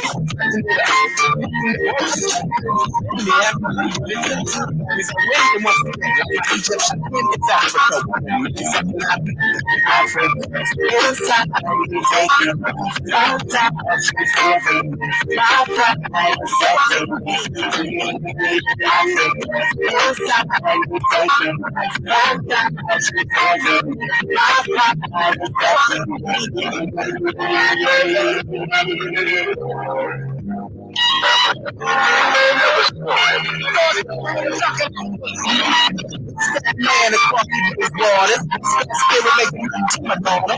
I'm not the even I don't know this is the one that not. I don't like it. I don't like it. I'm gonna say, but the tone is on. Right here, I'm going for it. No problem. Why the word I'm everybody? It's not everybody. And y'all have to be sisters. First we got things on up. Right up, what's up? Let's go. Okay. What the stuff? For nothing. It's like almost hustling. You exist as I know you at the end. You got it like that's all I know.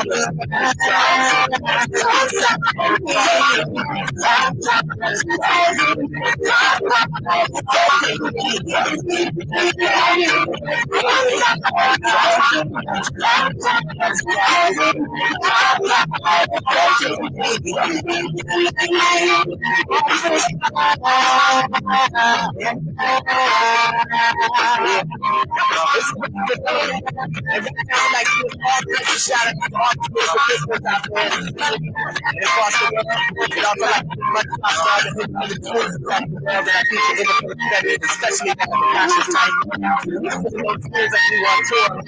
We think that